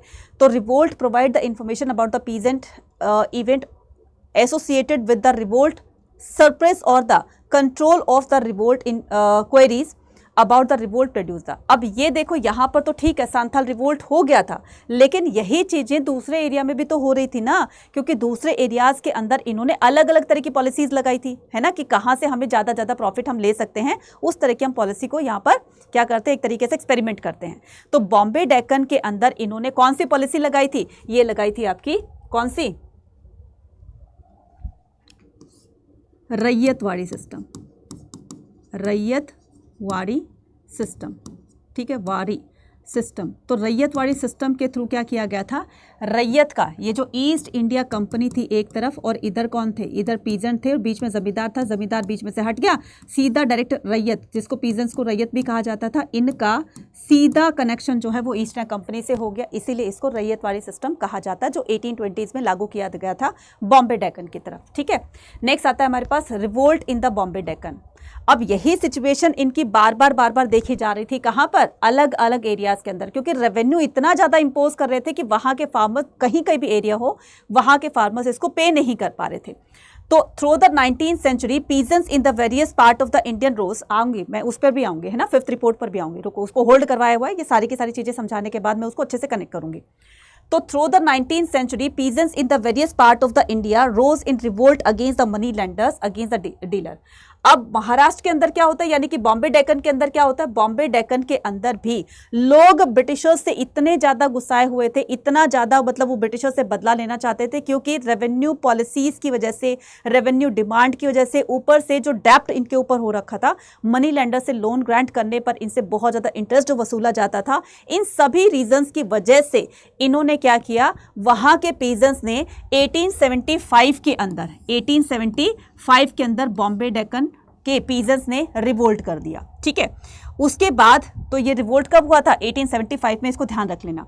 मूवमेंट स्टार्ट होता है कहाँ से, एक सूपा विलेज से, सूपा विलेज पूना के ठीक है, पूना विलेज, पूना है, पूना के सुपा विलेज से स्टार्ट होता है महाराष्ट्र में 1875 में, वेयर द रैयत सराउंडिंग द। तो यहाँ पर पीजन्स ने क्या किया, इकट्ठे होकर के शॉपकीपर्स, मनी लैंडर्स, साहूकार, इनके घरों में अटैक कर दिया, इनके शॉप्स पर अटैक कर दिया, उनसे बही खाता की डिमांड करने लगी, क्योंकि बही खाता में गलत गलत सारा का सारा रिकॉर्ड किया हुआ था। अगर मान लो, देखो रेवेन्यू, आपको मैं एग्जांपल देती हूँ जो कि हमारी एनसीईआरटी में भी लिखा हुआ है।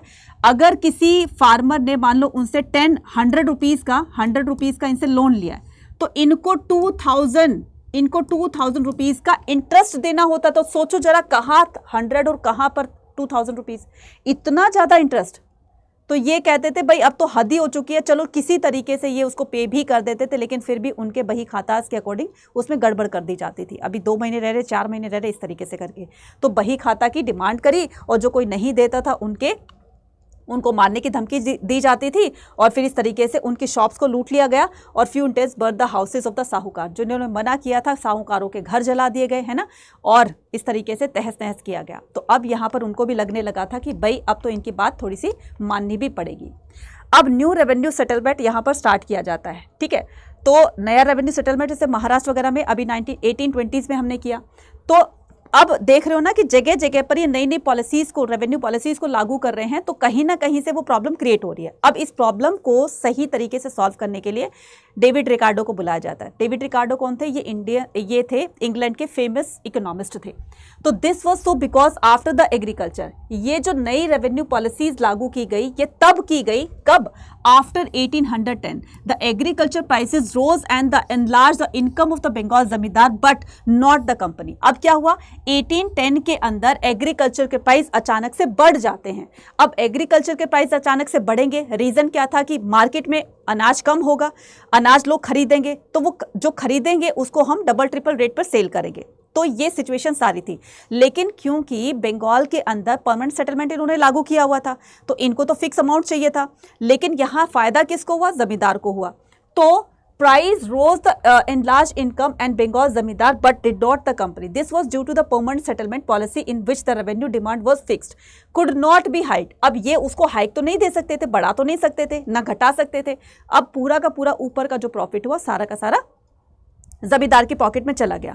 Policies officers were also shaped by the economic theories. अब उनको बुलाया गया कि बताओ भाई अब क्या करें, आप कोई दूसरा रास्ता बताओ। तो इनको बुलाया गया। ये कौन थे? ये इंग्लैंड के फेमस कौन थे? इकोनॉमिस्ट थे। तो मैंने कहा ना कि 1820s में अब ये बॉम्बे डेक्कन के अंदर रैयत वाली सिस्टम को लागू करेंगे, ठीक है, रैयत वारी सिस्टम। कहाँ पर? डेक्कन में, ठीक है। चलिए अब आते हैं डेविड रिकार्डो की थ्योरी क्या थी। यहां से भी क्वेश्चन आते हैं। डेविड रिकार्डो की थ्योरी क्या थी? 19th सेंचुरी में British company was keen to expand their financial resources its next territory through the other temporary revenue settlement policy. According to Ricardian theory, Ricardian के आइडिया के according land owner should be have claim only the average rent. इसको समझो क्या है, average rent को समझो क्या है। एवरेज रेंट ये होता था कि अगर मान लो ब्रिटिशर्स ने अपना कोई रेवेन्यू फिक्स किया हुआ है ना, अगर उससे मान लो किसी के पास 2 एकड़ जमीन है, 2 एकड़ जमीन से उनके पास इतना प्रोडक्शन आता है, ठीक है, और वो ब्रिटिशर्स से कहीं ना कहीं बात है कि भाई इनके खेतों में मान लो 70-80% अनाज होने वाला है, और गलती से मान लो 100% अनाज उसे पैदा हो गया।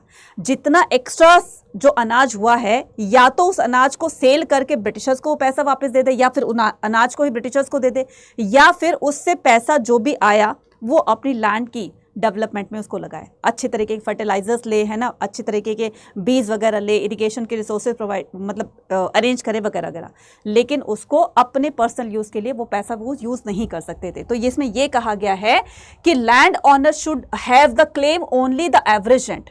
तो लैंड जो मतलब एक तरीके से लैंड पर जो रेंट लगाया गया था, जो भी वसूला जाता था, उसी पर वो क्लेम कर सकते हैं। इसको एक और अच्छी तरीके से समझते हैं। मान लो एक ऑनर है, ठीक है, उस ऑनर ने अपना एक रूम जो है वो किराए पर दे रखा है।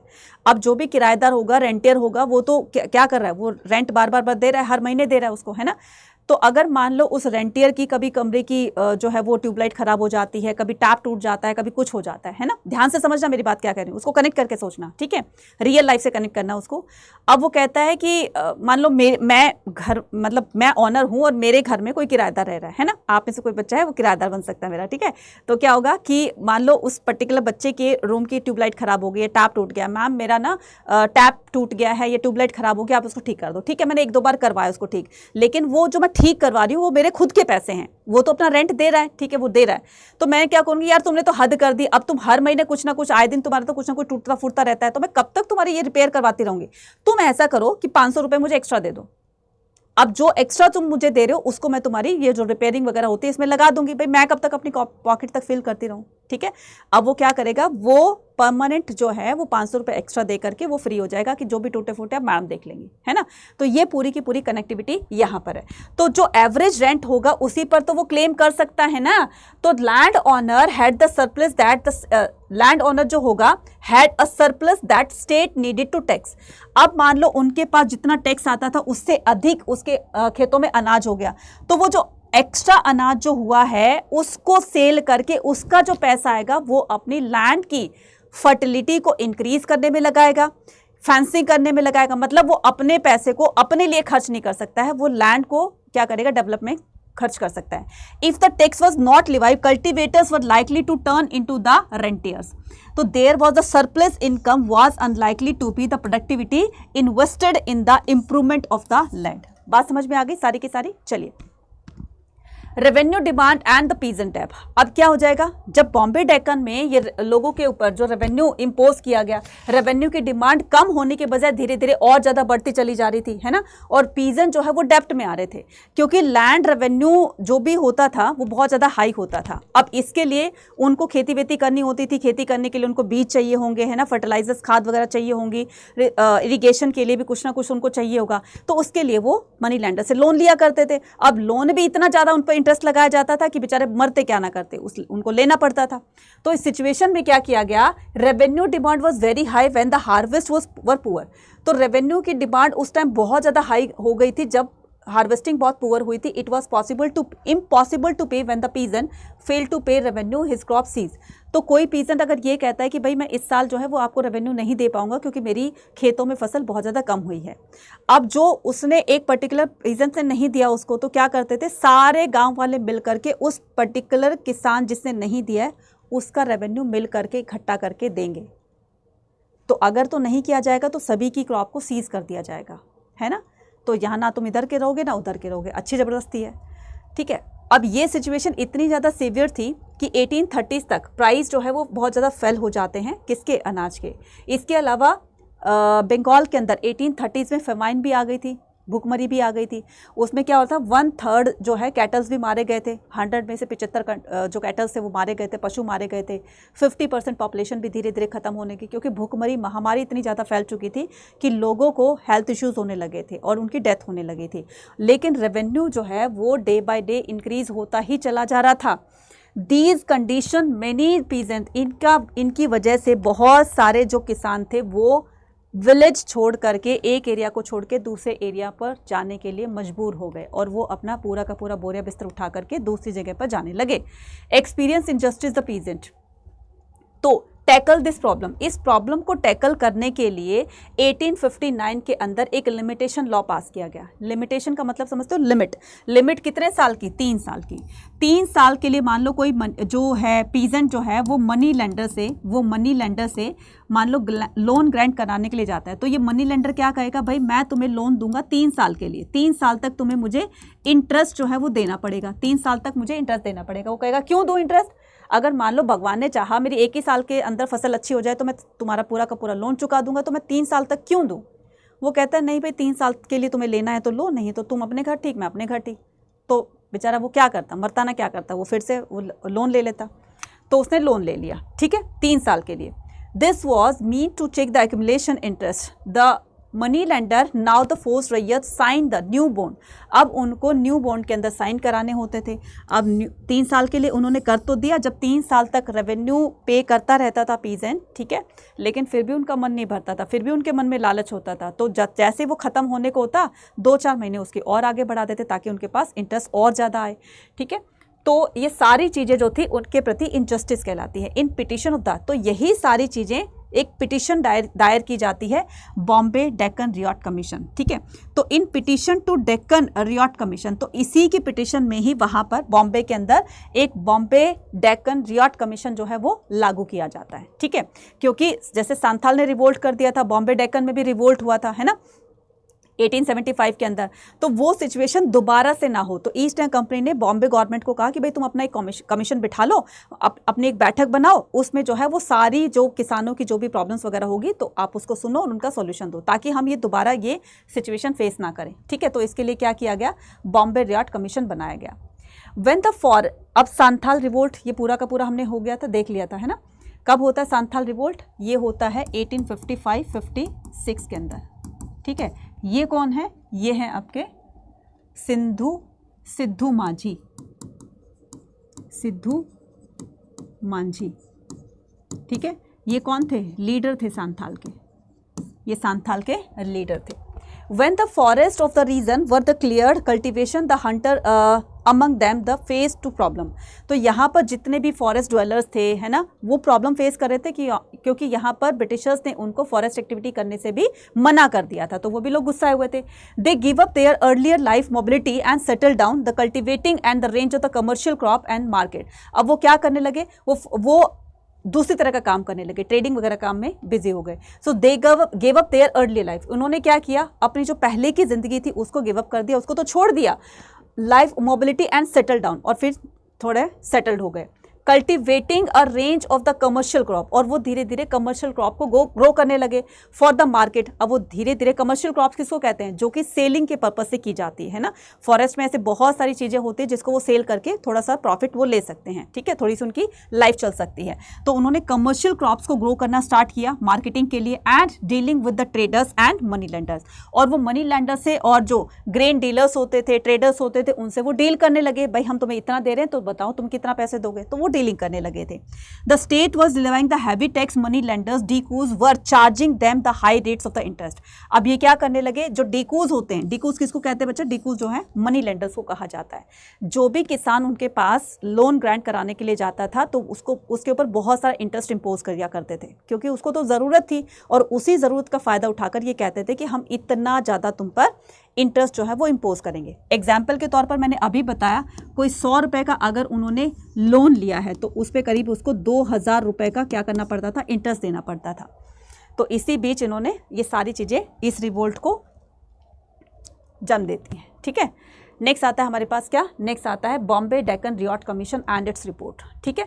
अब इस रिपोर्ट को और अपनी फिफ्थ रिपोर्ट को, फिफ्थ रिपोर्ट से क्वेश्चन नहीं आते हैं, जस्ट उसमें से एक क्वेश्चन आएगा कि फिफ्थ रिपोर्ट कब सबमिट की गई थी, ठीक है। तो पहले मैं आपको फिफ्थ रिपोर्ट बता देती हूँ। फिफ्थ रिपोर्ट जो है बच्चा वो, ठीक है, पहले हम ये देखते हैं कि फिफ्थ रिपोर्ट थी क्या। तो फिफ्थ रिपोर्ट जो थी वो 1813 के अंदर ब्रिटिश पार्लियामेंट में इसको सौंपा जाता है, ठीक है। ब्रिटिश पार्लियामेंट में इसको प्रेजेंट किया जाता है, कब, 1813 के अंदर, ठीक है। 1813 में ब्रिटिश पार्लियामेंट, ठीक है, इसको प्रेजेंट किया जाता है। इसमें करीब करीब 1000 पेजेस थे, जिसको कि 800, इस 1000 में से 1002 पेजेस में से 800 जो थे वो जमींदार और रैयत की पिटीशन पर थे, ठीक है, वो जमींदार एंड रैयत की पिटीशन पर थे। अब ये मैडम ये क्या होता है, पहले हम इसको समझते हैं कि फिफ्थ रिपोर्ट थी क्या। देखो, ईस्ट इंडिया कंपनी इंडिया आने से पहले ब्रिटिश पार्लियामेंट में एक प्रॉमिस करके आई थी कि हम अपना हर जो भी हम सेविंग कर रहे हैं, एक्सपेंडिचर कर रहे हैं, कहीं पर इन्वेस्ट कर रहे हैं, कुछ भी कर रहे हैं, पूरी की पूरी रिपोर्ट बनाकर आपको देंगे। ऐसे 4 रिपोर्ट वो बनाकर दे चुके थे। फिफ्थ रिपोर्ट आती है, उसमें बहुत सारा लॉस दिखाया गया, और लॉस किसकी वजह से बता रहे थे, ये जमींदार की वजह से। तो जब जमींदार से रिपोर्ट मांगी गई, तो जमींदार से और रैयत से जब पूछताछ की गई तो सभी ने बताया अपने अपने पॉइंट ऑफ व्यू से। तो इस वजह से 800 पेजेस की रिपोर्ट बनाई गई थी, है ना, जो कि जमींदार और रैयत की पिटीशन पर थी, और बाकी के जो बचे वो उन्होंने इस तरह से उसको लॉस दिखाया। तो ये सारा का सारा क्यों हुआ, कैसे हुआ, इसकी इन्वेस्टिगेशन करने के लिए अब ब्रिटिश पार्लियामेंट से क्या किया जाता है, इन्वेस्टिगेशन टीम जो है वो इंडिया भेजी जाती है, जो कि सारा का सारा इसको इन्वेस्टिगेट करके एक अच्छे से रिपोर्ट बना करके हमें देगा। तो इसकी रिस्पॉन्सिबिलिटी जो है वो दी गई अलग अलग कलेक्टर्स को, है ना, एक कमेटी बिठाई गई। तो जितने भी बंगाल के जो जितने डिस्ट्रिक्ट वगैरह थे, तो सभी डिस्ट्रिक्ट के अंदर अपना एक कलेक्टर था, सभी की रिपोर्ट मांगी गई, ना सिर्फ बंगाल से बल्कि मद्रास से भी, वहाँ से भी मांगी गई, है ना, मद्रास वगैरह से मांगी गई, बॉम्बे डेक्कन से मांगी गई। तो सारी की सारी रिपोर्ट बना करके और ये सबमिट की गई। इसीलिए जब पूरी रिपोर्ट मिक्स हो जाती है तो ये इतनी बड़ी रिपोर्ट बन गई थी। ठीक है, जब ये ब्रिटिश पार्लियामेंट में इसको पेश किया गया तो बाकी की जो ट्रेडिंग कंपनी वहाँ पर बैठी हुई थी तो वो तैयार बैठी हुई थी कि कब ब्रिटिश ईस्ट इंडिया कंपनी को इंडिया से वापस बुलाए और कब हम उसकी जगह पर जाएं। वो कहती है कि हम तो पहले ही कह रहे थे कि ये तुम्हें कोई प्रॉफिट नहीं देने वाली है, अब भी टाइम है, हमें इसकी जगह पर भेज दो, अच्छा खासा प्रॉफिट गेन करके देंगे हम। ठीक है, लेकिन वो क्या करते हैं, अपना जो एलिगेंस था, अपना जो दोष था, है ना, उसके ऊपर दोष क्या लगाया गया था कि तुम्हारे पास जो आय से अधिक संपत्ति है वो कैसे आई, जो तुम ये कोठी बंगला गाड़ी वाड़ी में रह रहे हो ना, ये कैसे आई, तुम्हारी सैलरी तो इतनी है। तो वो कहते हैं कि आप हमें या तो प्रूफ दे दीजिए कि ये रिपोर्ट जो आपने बनाई है वो सही बनाई है, तब तो हम तुम्हें वहाँ पर रहने देंगे, अदरवाइज तो हम अपनी इन्वेस्टिगेशन खुद से करवाएंगे इस तरीके से। तब जाकर के ईस्ट इंडिया कंपनी ने स्पॉन्सर किया था बुकानन को, और वो रिपोर्ट बना करके जब दी जाती है तो उस पर थोड़ा सा विश्वास करते हैं और ईस्ट इंडिया कंपनी को फिर यहीं पर रहने देते हैं। ये पूरा का पूरा था सिनारियो, किसका, पूरा का पूरा सिनारियो था ये फिफ्थ रिपोर्ट का। क्वेश्चन यहाँ से नहीं आते, सिर्फ ये पूछा जाएगा कि इसको कब सबमिट किया गया था, 1813 के अंदर। अब जो दूसरी रिपोर्ट बनाई गई वो थी बॉम्बे डेक्कन रिवॉल्ट कमीशन, जो बॉम्बे डेक्कन में रिवोल्ट हुआ था ना, उसके रिगार्डिंग ये रिपोर्ट बनानी थी। तो ये रिपोर्ट कौन बनाएगा, वहाँ के कलेक्टर्स बनाएंगे। Government Bombay set up the commission investigation the ryot in Deccan. Commission held the inquiries district where the ryot spread, जहाँ पर ये रैयत हुआ, मतलब रियॉट्स हुआ था, जहाँ पर ये दंगे फसाद हुए थे। रिकॉर्डेड स्टेटमेंट ऑफ द रैयत, वहाँ से, वहाँ के रैयतों से, वहाँ के किसानों से वो है वर्बली कम्युनिकेशन करके रिपोर्ट बनाई गई। उसके बाद साहूकारों से, आई विटनेस से सारी की सारी रिपोर्ट ली गई। कंपाइल्ड डाटा रेवेन्यू रेट, और फिर वहाँ का रेवेन्यू रेट कितना था उसको भी मेंशन किया गया रिपोर्ट के अंदर। इंटरेस्ट रेट कितना था, इंटरेस्ट कितना लिया करते थे वो, है ना, इस पर ये भी मेंशन किया गया। Different reason the collect the report sent by the district collector, report of the commission. ये रिपोर्ट ब्रिटिश पार्लियामेंट में बॉम्बे डेक्कन रिपोर्ट सबमिट की जाती है 1878 के अंदर। दोनों रिपोर्ट को ध्यान रखना, फिफ्थ रिपोर्ट 1813 में और बॉम्बे डेक्कन रिपोर्ट जो है वो 1878 में ब्रिटिश पार्लियामेंट में सौंपी जाती है। तब जाकर के इनको पता चला कि हाँ भाई ये सिचुएशन थी, और ये सिचुएशन बिल्कुल सही थी, क्योंकि इनकी जो मोनोपॉली थी इंडियंस के ऊपर वो इतनी ज़्यादा बढ़ती चली जा रही थी कि इसको रोकना बहुत ज़्यादा ज़रूरी था। और फिर ईस्ट इंडिया कंपनी की लगाम कसी जाती है ना, और फिर इनसे वो धीरे धीरे एक एक करके सारी पावर अपने हाथ में ले लेती है ब्रिटिश अथॉरिटी। ठीक है, नाउ ये क्या करते हैं, cotton and it's global condition. अब हम कॉटन की बात करते हैं। तो क्या हुआ था कि 1861 के अंदर, ठीक है, क्या हुआ था 1861 के अंदर, अच्छा यहाँ पर आते हैं, ठीक है, तो पूरा का पूरा मैं इसको यहाँ पर बताऊंगी। क्या हुआ था 1861 के अंदर अमेरिका में, ठीक है, 1861 में अमेरिका में सिविल वॉर आ जाती है, सिविल वॉर अमेरिका। तो पहले मैं सिविल वॉर को एक्सप्लेन करती हूँ। सिविल वॉर कहाँ पर हुई थी, अमेरिका में, ठीक है, अमेरिका में। कब हुई थी, 1861 से स्टार्ट हुई थी और ये 65 तक चली थी, ठीक है, 65 तक चली थी। क्या था इस सिविल वॉर का, क्या लेना देना था, मतलब इंडिया से या ईस्ट इंडिया कंपनी से। ईस्ट इंडिया कंपनी ब्रिटेन, जो ये ब्रिटेन था, यानी कि ये ईस्ट इंडिया कंपनी, मैं यहाँ पर ब्रिटेन कर देती हूँ, ब्रिटेन, ये अमेरिका से कॉटन लिया करता था, ठीक है, कब, बिफोर 1861, बिफोर 1861, ठीक है, क्योंकि अमेरिका की कॉटन बहुत अच्छी मानी जाती थी, फाइन क्वालिटी की मानी जाती थी, और ब्रिटेन के लोग कॉटन को बहुत पसंद करते थे, इसलिए ये अमेरिका से कॉटन लिया करता था।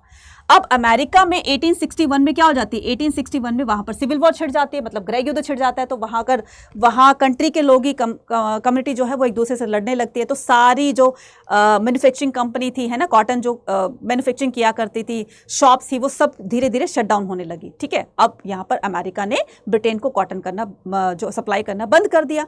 तो अब कॉटन की सप्लाई के लिए दूसरा ऑल्टरनेट क्या ढूंढेगी, दूसरा रास्ता वो इंडिया को बनाएगी कि हम इंडिया का कॉटन भी तो यूज कर सकते हैं, इंडिया का कॉटन भी तो बहुत अच्छा है। फिर 1862 यानी कि आफ्टर दिस, अब आफ्टर क्या, आफ्टर 1861 से 1862 से लेकर के 65 तक ये क्या करते हैं, इंडिया को अपना सेकंड ऑल्टरनेट बनाते हैं। अब ये इंडिया से क्या करने लगा, ये ब्रिटेन जो है इंडिया से कॉटन सप्लाई कराने लगा, यानी कि ईस्ट इंडिया कंपनी इंडिया से क्या करती थी, इंडिया से कॉटन सप्लाई करवाती थी। ये हो गया आपका कॉटन सप्लाई, ठीक है, क्या हो गया, कॉटन सप्लाई। अब इस कॉटन सप्लाई के लिए दो जो है वो आप कह सकते हो ऑर्गेनाइजेशन बनाई गई।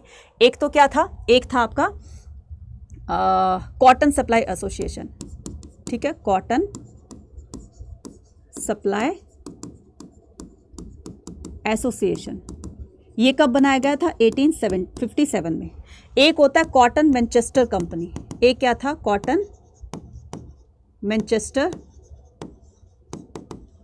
कंपनी, ठीक है, कॉटन मैनचेस्टर कंपनी। ये बनाई गई थी आपकी 1859 के अंदर, ठीक है। तो ये दो करती हैं, इसी के थ्रू क्या किया जाता था, कॉटन को लिया जाता था और यहीं से ही इनका ये ऑफिस था, यहीं से ही वो ब्रिटेन इसको सप्लाई किया करती थी, ठीक है। फिर ये कहानी चलती है 1862 से लेकर के 65 तक। अचानक से क्या होता है, 65 में अमेरिका में सिविल वॉर बंद हो जाती है, एंड हो जाती है। तो 65 में ये एंड हो जाती है और फिर बदले में क्या किया, एंड होने के बाद फिर से ये क्या करती है, फिर से ब्रिटेन जो है वो इंडिया से कॉटन सप्लाई करना स्टार्ट कर देता है। किससे, यूएस से, सॉरी, है ना, यूएस से फिर से वो कॉटन लेना स्टार्ट कर देता है और इंडिया से कॉटन बंद कर देता है। अब क्योंकि इस दौरान जो है वो इंडियन मर्चेंट, इंडियन जो फार्मर्स वगैरह थे, है ना, उनसे बोला गया था कि तुम कॉटन की कल्टीवेशन करो, तुम्हारा कॉटन हम खरीदेंगे। तो यहाँ पर इंडिया के अच्छे दिन आ जाते हैं। सबने सोचा कि अब तो हम क्या करेंगे, कॉटन की वजह से ही हमारा नाम अदर कंट्रीज में क्या हो जाएगा, फैलेगा, और उसी के डिमांड की वजह से हमारे इंडिया के अंदर जो कल्टीवेटर्स हैं वो कॉटन को ग्रो करेंगे और हमारे अच्छे दिन जो है वो हमेशा हमेशा के लिए अब आ गए हैं। लेकिन नहीं पता था कि 4 दिन की चांदनी फिर अंधेरी रात, तो यह सिर्फ 2-4 साल के लिए रहा और दोबारा से फिर वो क्या करते हैं, यहाँ से बंद कर देते हैं और उधर से। अब क्योंकि मर्चेंट ने, किसानों ने इसकी वजह से ही डेप्ट लिया हुआ था, ऋण लिया हुआ था, यानी कि लोन ग्रांट किया था। अब मनी लेंडर क्या करेंगे, अपना लोन वापस मांगेंगे कि भाई देखो अब तो हमारा जो है हम भी उसमें लॉस में आने लगेंगे, तो वापस हमारे पैसे दे दो। वो कहेंगे पैसे कहाँ से दें, क्योंकि हमारी कॉटन खुद ही नहीं सेल हो रही है, तो हम तुम्हें कहाँ से पैसे देंगे। बोले हमें नहीं पता, या तो तुम अपनी ज़मीन दो हमें या फिर हमारे अपने पैसे दो। तो ये सारा का सारा सिनेरियो था सिविल वॉर का, जिसकी वजह से कॉटन थोड़ा सा बूम क्रिएट हुआ, ठीक है, लेकिन फिर ये बहुत जल्दी ही क्या हो जाता है, डाउन हो जाता है, बहुत जल्दी ही ये डाउन हो जाता है, ठीक है। तो ये पूरा का पूरा कॉटन बूम था। क्लियर, आई होप आपको सारी की सारी चीज़ें क्लियर हो गई होंगी, ठीक है, और क्लियर हो गई हैं और चैप्टर अच्छी तरीके से समझ में आ गया है तो मुझे कमेंट सेक्शन में लिखकर जरूर बताइएगा। लास्ट क्वेश्चन आपके लिए, जो मुझे हर बच्चा इस कमेंट सेक्शन में लिखकर उसका जवाब देने वाला है, आपको बताना है कि बॉम्बे डेक्कन रियॉट कमीशन, ठीक है, बॉम्बे डेक्कन रियॉट कमीशन ये कब बनाया गया था, ये कब लागू किया गया था, ये कब बनाया गया था, वो आपको मुझे कमेंट सेक्शन में लिखकर बताना है। अब ये तो चलो था हमारा पूरा का पूरा चैप्टर। अब यहाँ पर सीरियस बात करते हैं, वो क्या है कि सीयूटी का एग्ज़ाम आने वाला है और आपको ये सुनकर बहुत ज़्यादा खुशी हुई होगी कि हिस्ट्री का या आर्ट्स का जो सिलेबस है वो बिल्कुल चेंज नहीं हुआ है। जो आपका क्लास 12th में आ रहा है एज इट इज़ वो वही है। अब सोचो जरा, इस बात को लेकर के तो खुशी हुई, लेकिन एक बात आपने अभी नहीं सोची, वो ये है कि अगर सिलेबस इजी हो गया है, आपको रिलेटेड चैप्टर नहीं पढ़ने पड़ रहे हैं, तो इस सिचुएशन में हमारा जो कॉम्पिटिशन है वो और ज़्यादा इंक्रीज हो गया कि नहीं हो गया। और इस बार तो ये कॉम्पिटिशन पिछले साल के मुकाबले और ज़्यादा होने वाला है। ह्यूमैनिटीज़ की कट ऑफ और ज़्यादा हाई होने वाली है। अब हाई कट ऑफ को बीट करने के लिए आपको उसी तरीके से प्रिपरेशन करनी होगी और ये प्रिपरेशन करोगे आप कहां पर, ये प्रिपरेशन आपको करवाई जा रही है डेल्टा 4.0 के अंदर, ठीक है। तो डेल्टा 2.0 ये आर्ट्स का बैच है, आप महापैक में कर लीजिए इसको, ठीक है। तो महापैक में अब तो है ये 4.0 आ गया है, ठीक है, ये 4.0 आ गया है।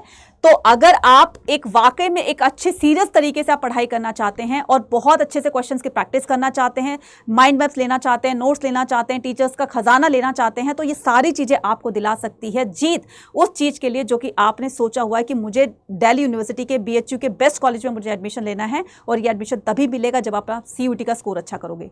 तो इसमें एनरोल करने के लिए और मैक्सिमम डिस्काउंट पाने के लिए आप कूपन कोड यूज़ कर सकते हो Y489।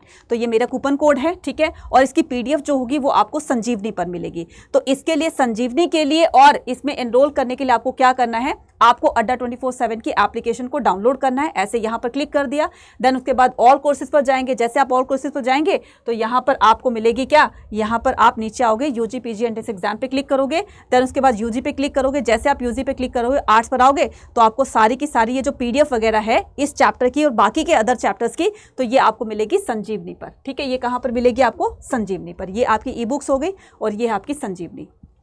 यहाँ पर आपको ये देख रहे हो ना 259, ये आपको नहीं देना पड़ेगा, बस आपको क्लास 12 इसमें जब आप बाय नाउ करोगे तो आपको क्लास 12 लिखना है और उसमें क्या कर देना, कूपन कोड क्लास 12 लिख देना। आपको 0 में सारी की सारी आपको PDF वगैरह मिल जाएगी।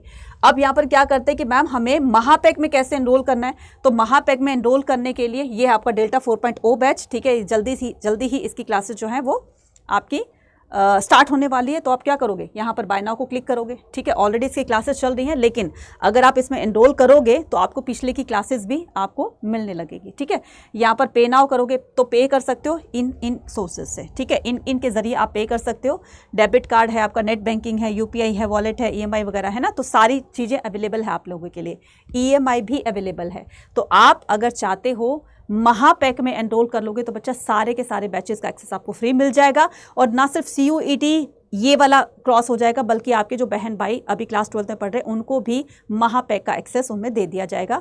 तो वो बच्चे भी आपके साथ में महापैक को, मतलब आपने खरीद लिया तो आपके साथ में आपके छोटे बहन भाई भी पढ़ सकेंगे। तो बस आपको क्या करना है, आपको यहाँ पर लगाना है कूपन कोड, जिससे कि आप एनरोल भी कर जाओगे और साथ में आपको डिस्काउंट भी मिल जाएगा। कूपन कोड लगाओगे Y489। और अगर किसी तरह की कोई भी इंफॉर्मेशन जाननी है तो आप मुझे यहाँ पर मेल कर सकते हो anita.sharma@adda247.com। आप मुझे यहाँ पर मेल कर देना अगर आपको बैच परचेज करने में किसी तरह की कोई भी दिक्कत आती है। यहाँ पर आप मुझे परचेज जो है वो मेल कर सकते हो, ठीक है। तो जाइए CUET के प्रिपरेशन के लिए आज ही इसमें एनरोल करें और अपने प्रिपरेशन को हमारे साथ अभी से स्टार्ट कर दीजिए। Thank you very much to all of you. Bye bye.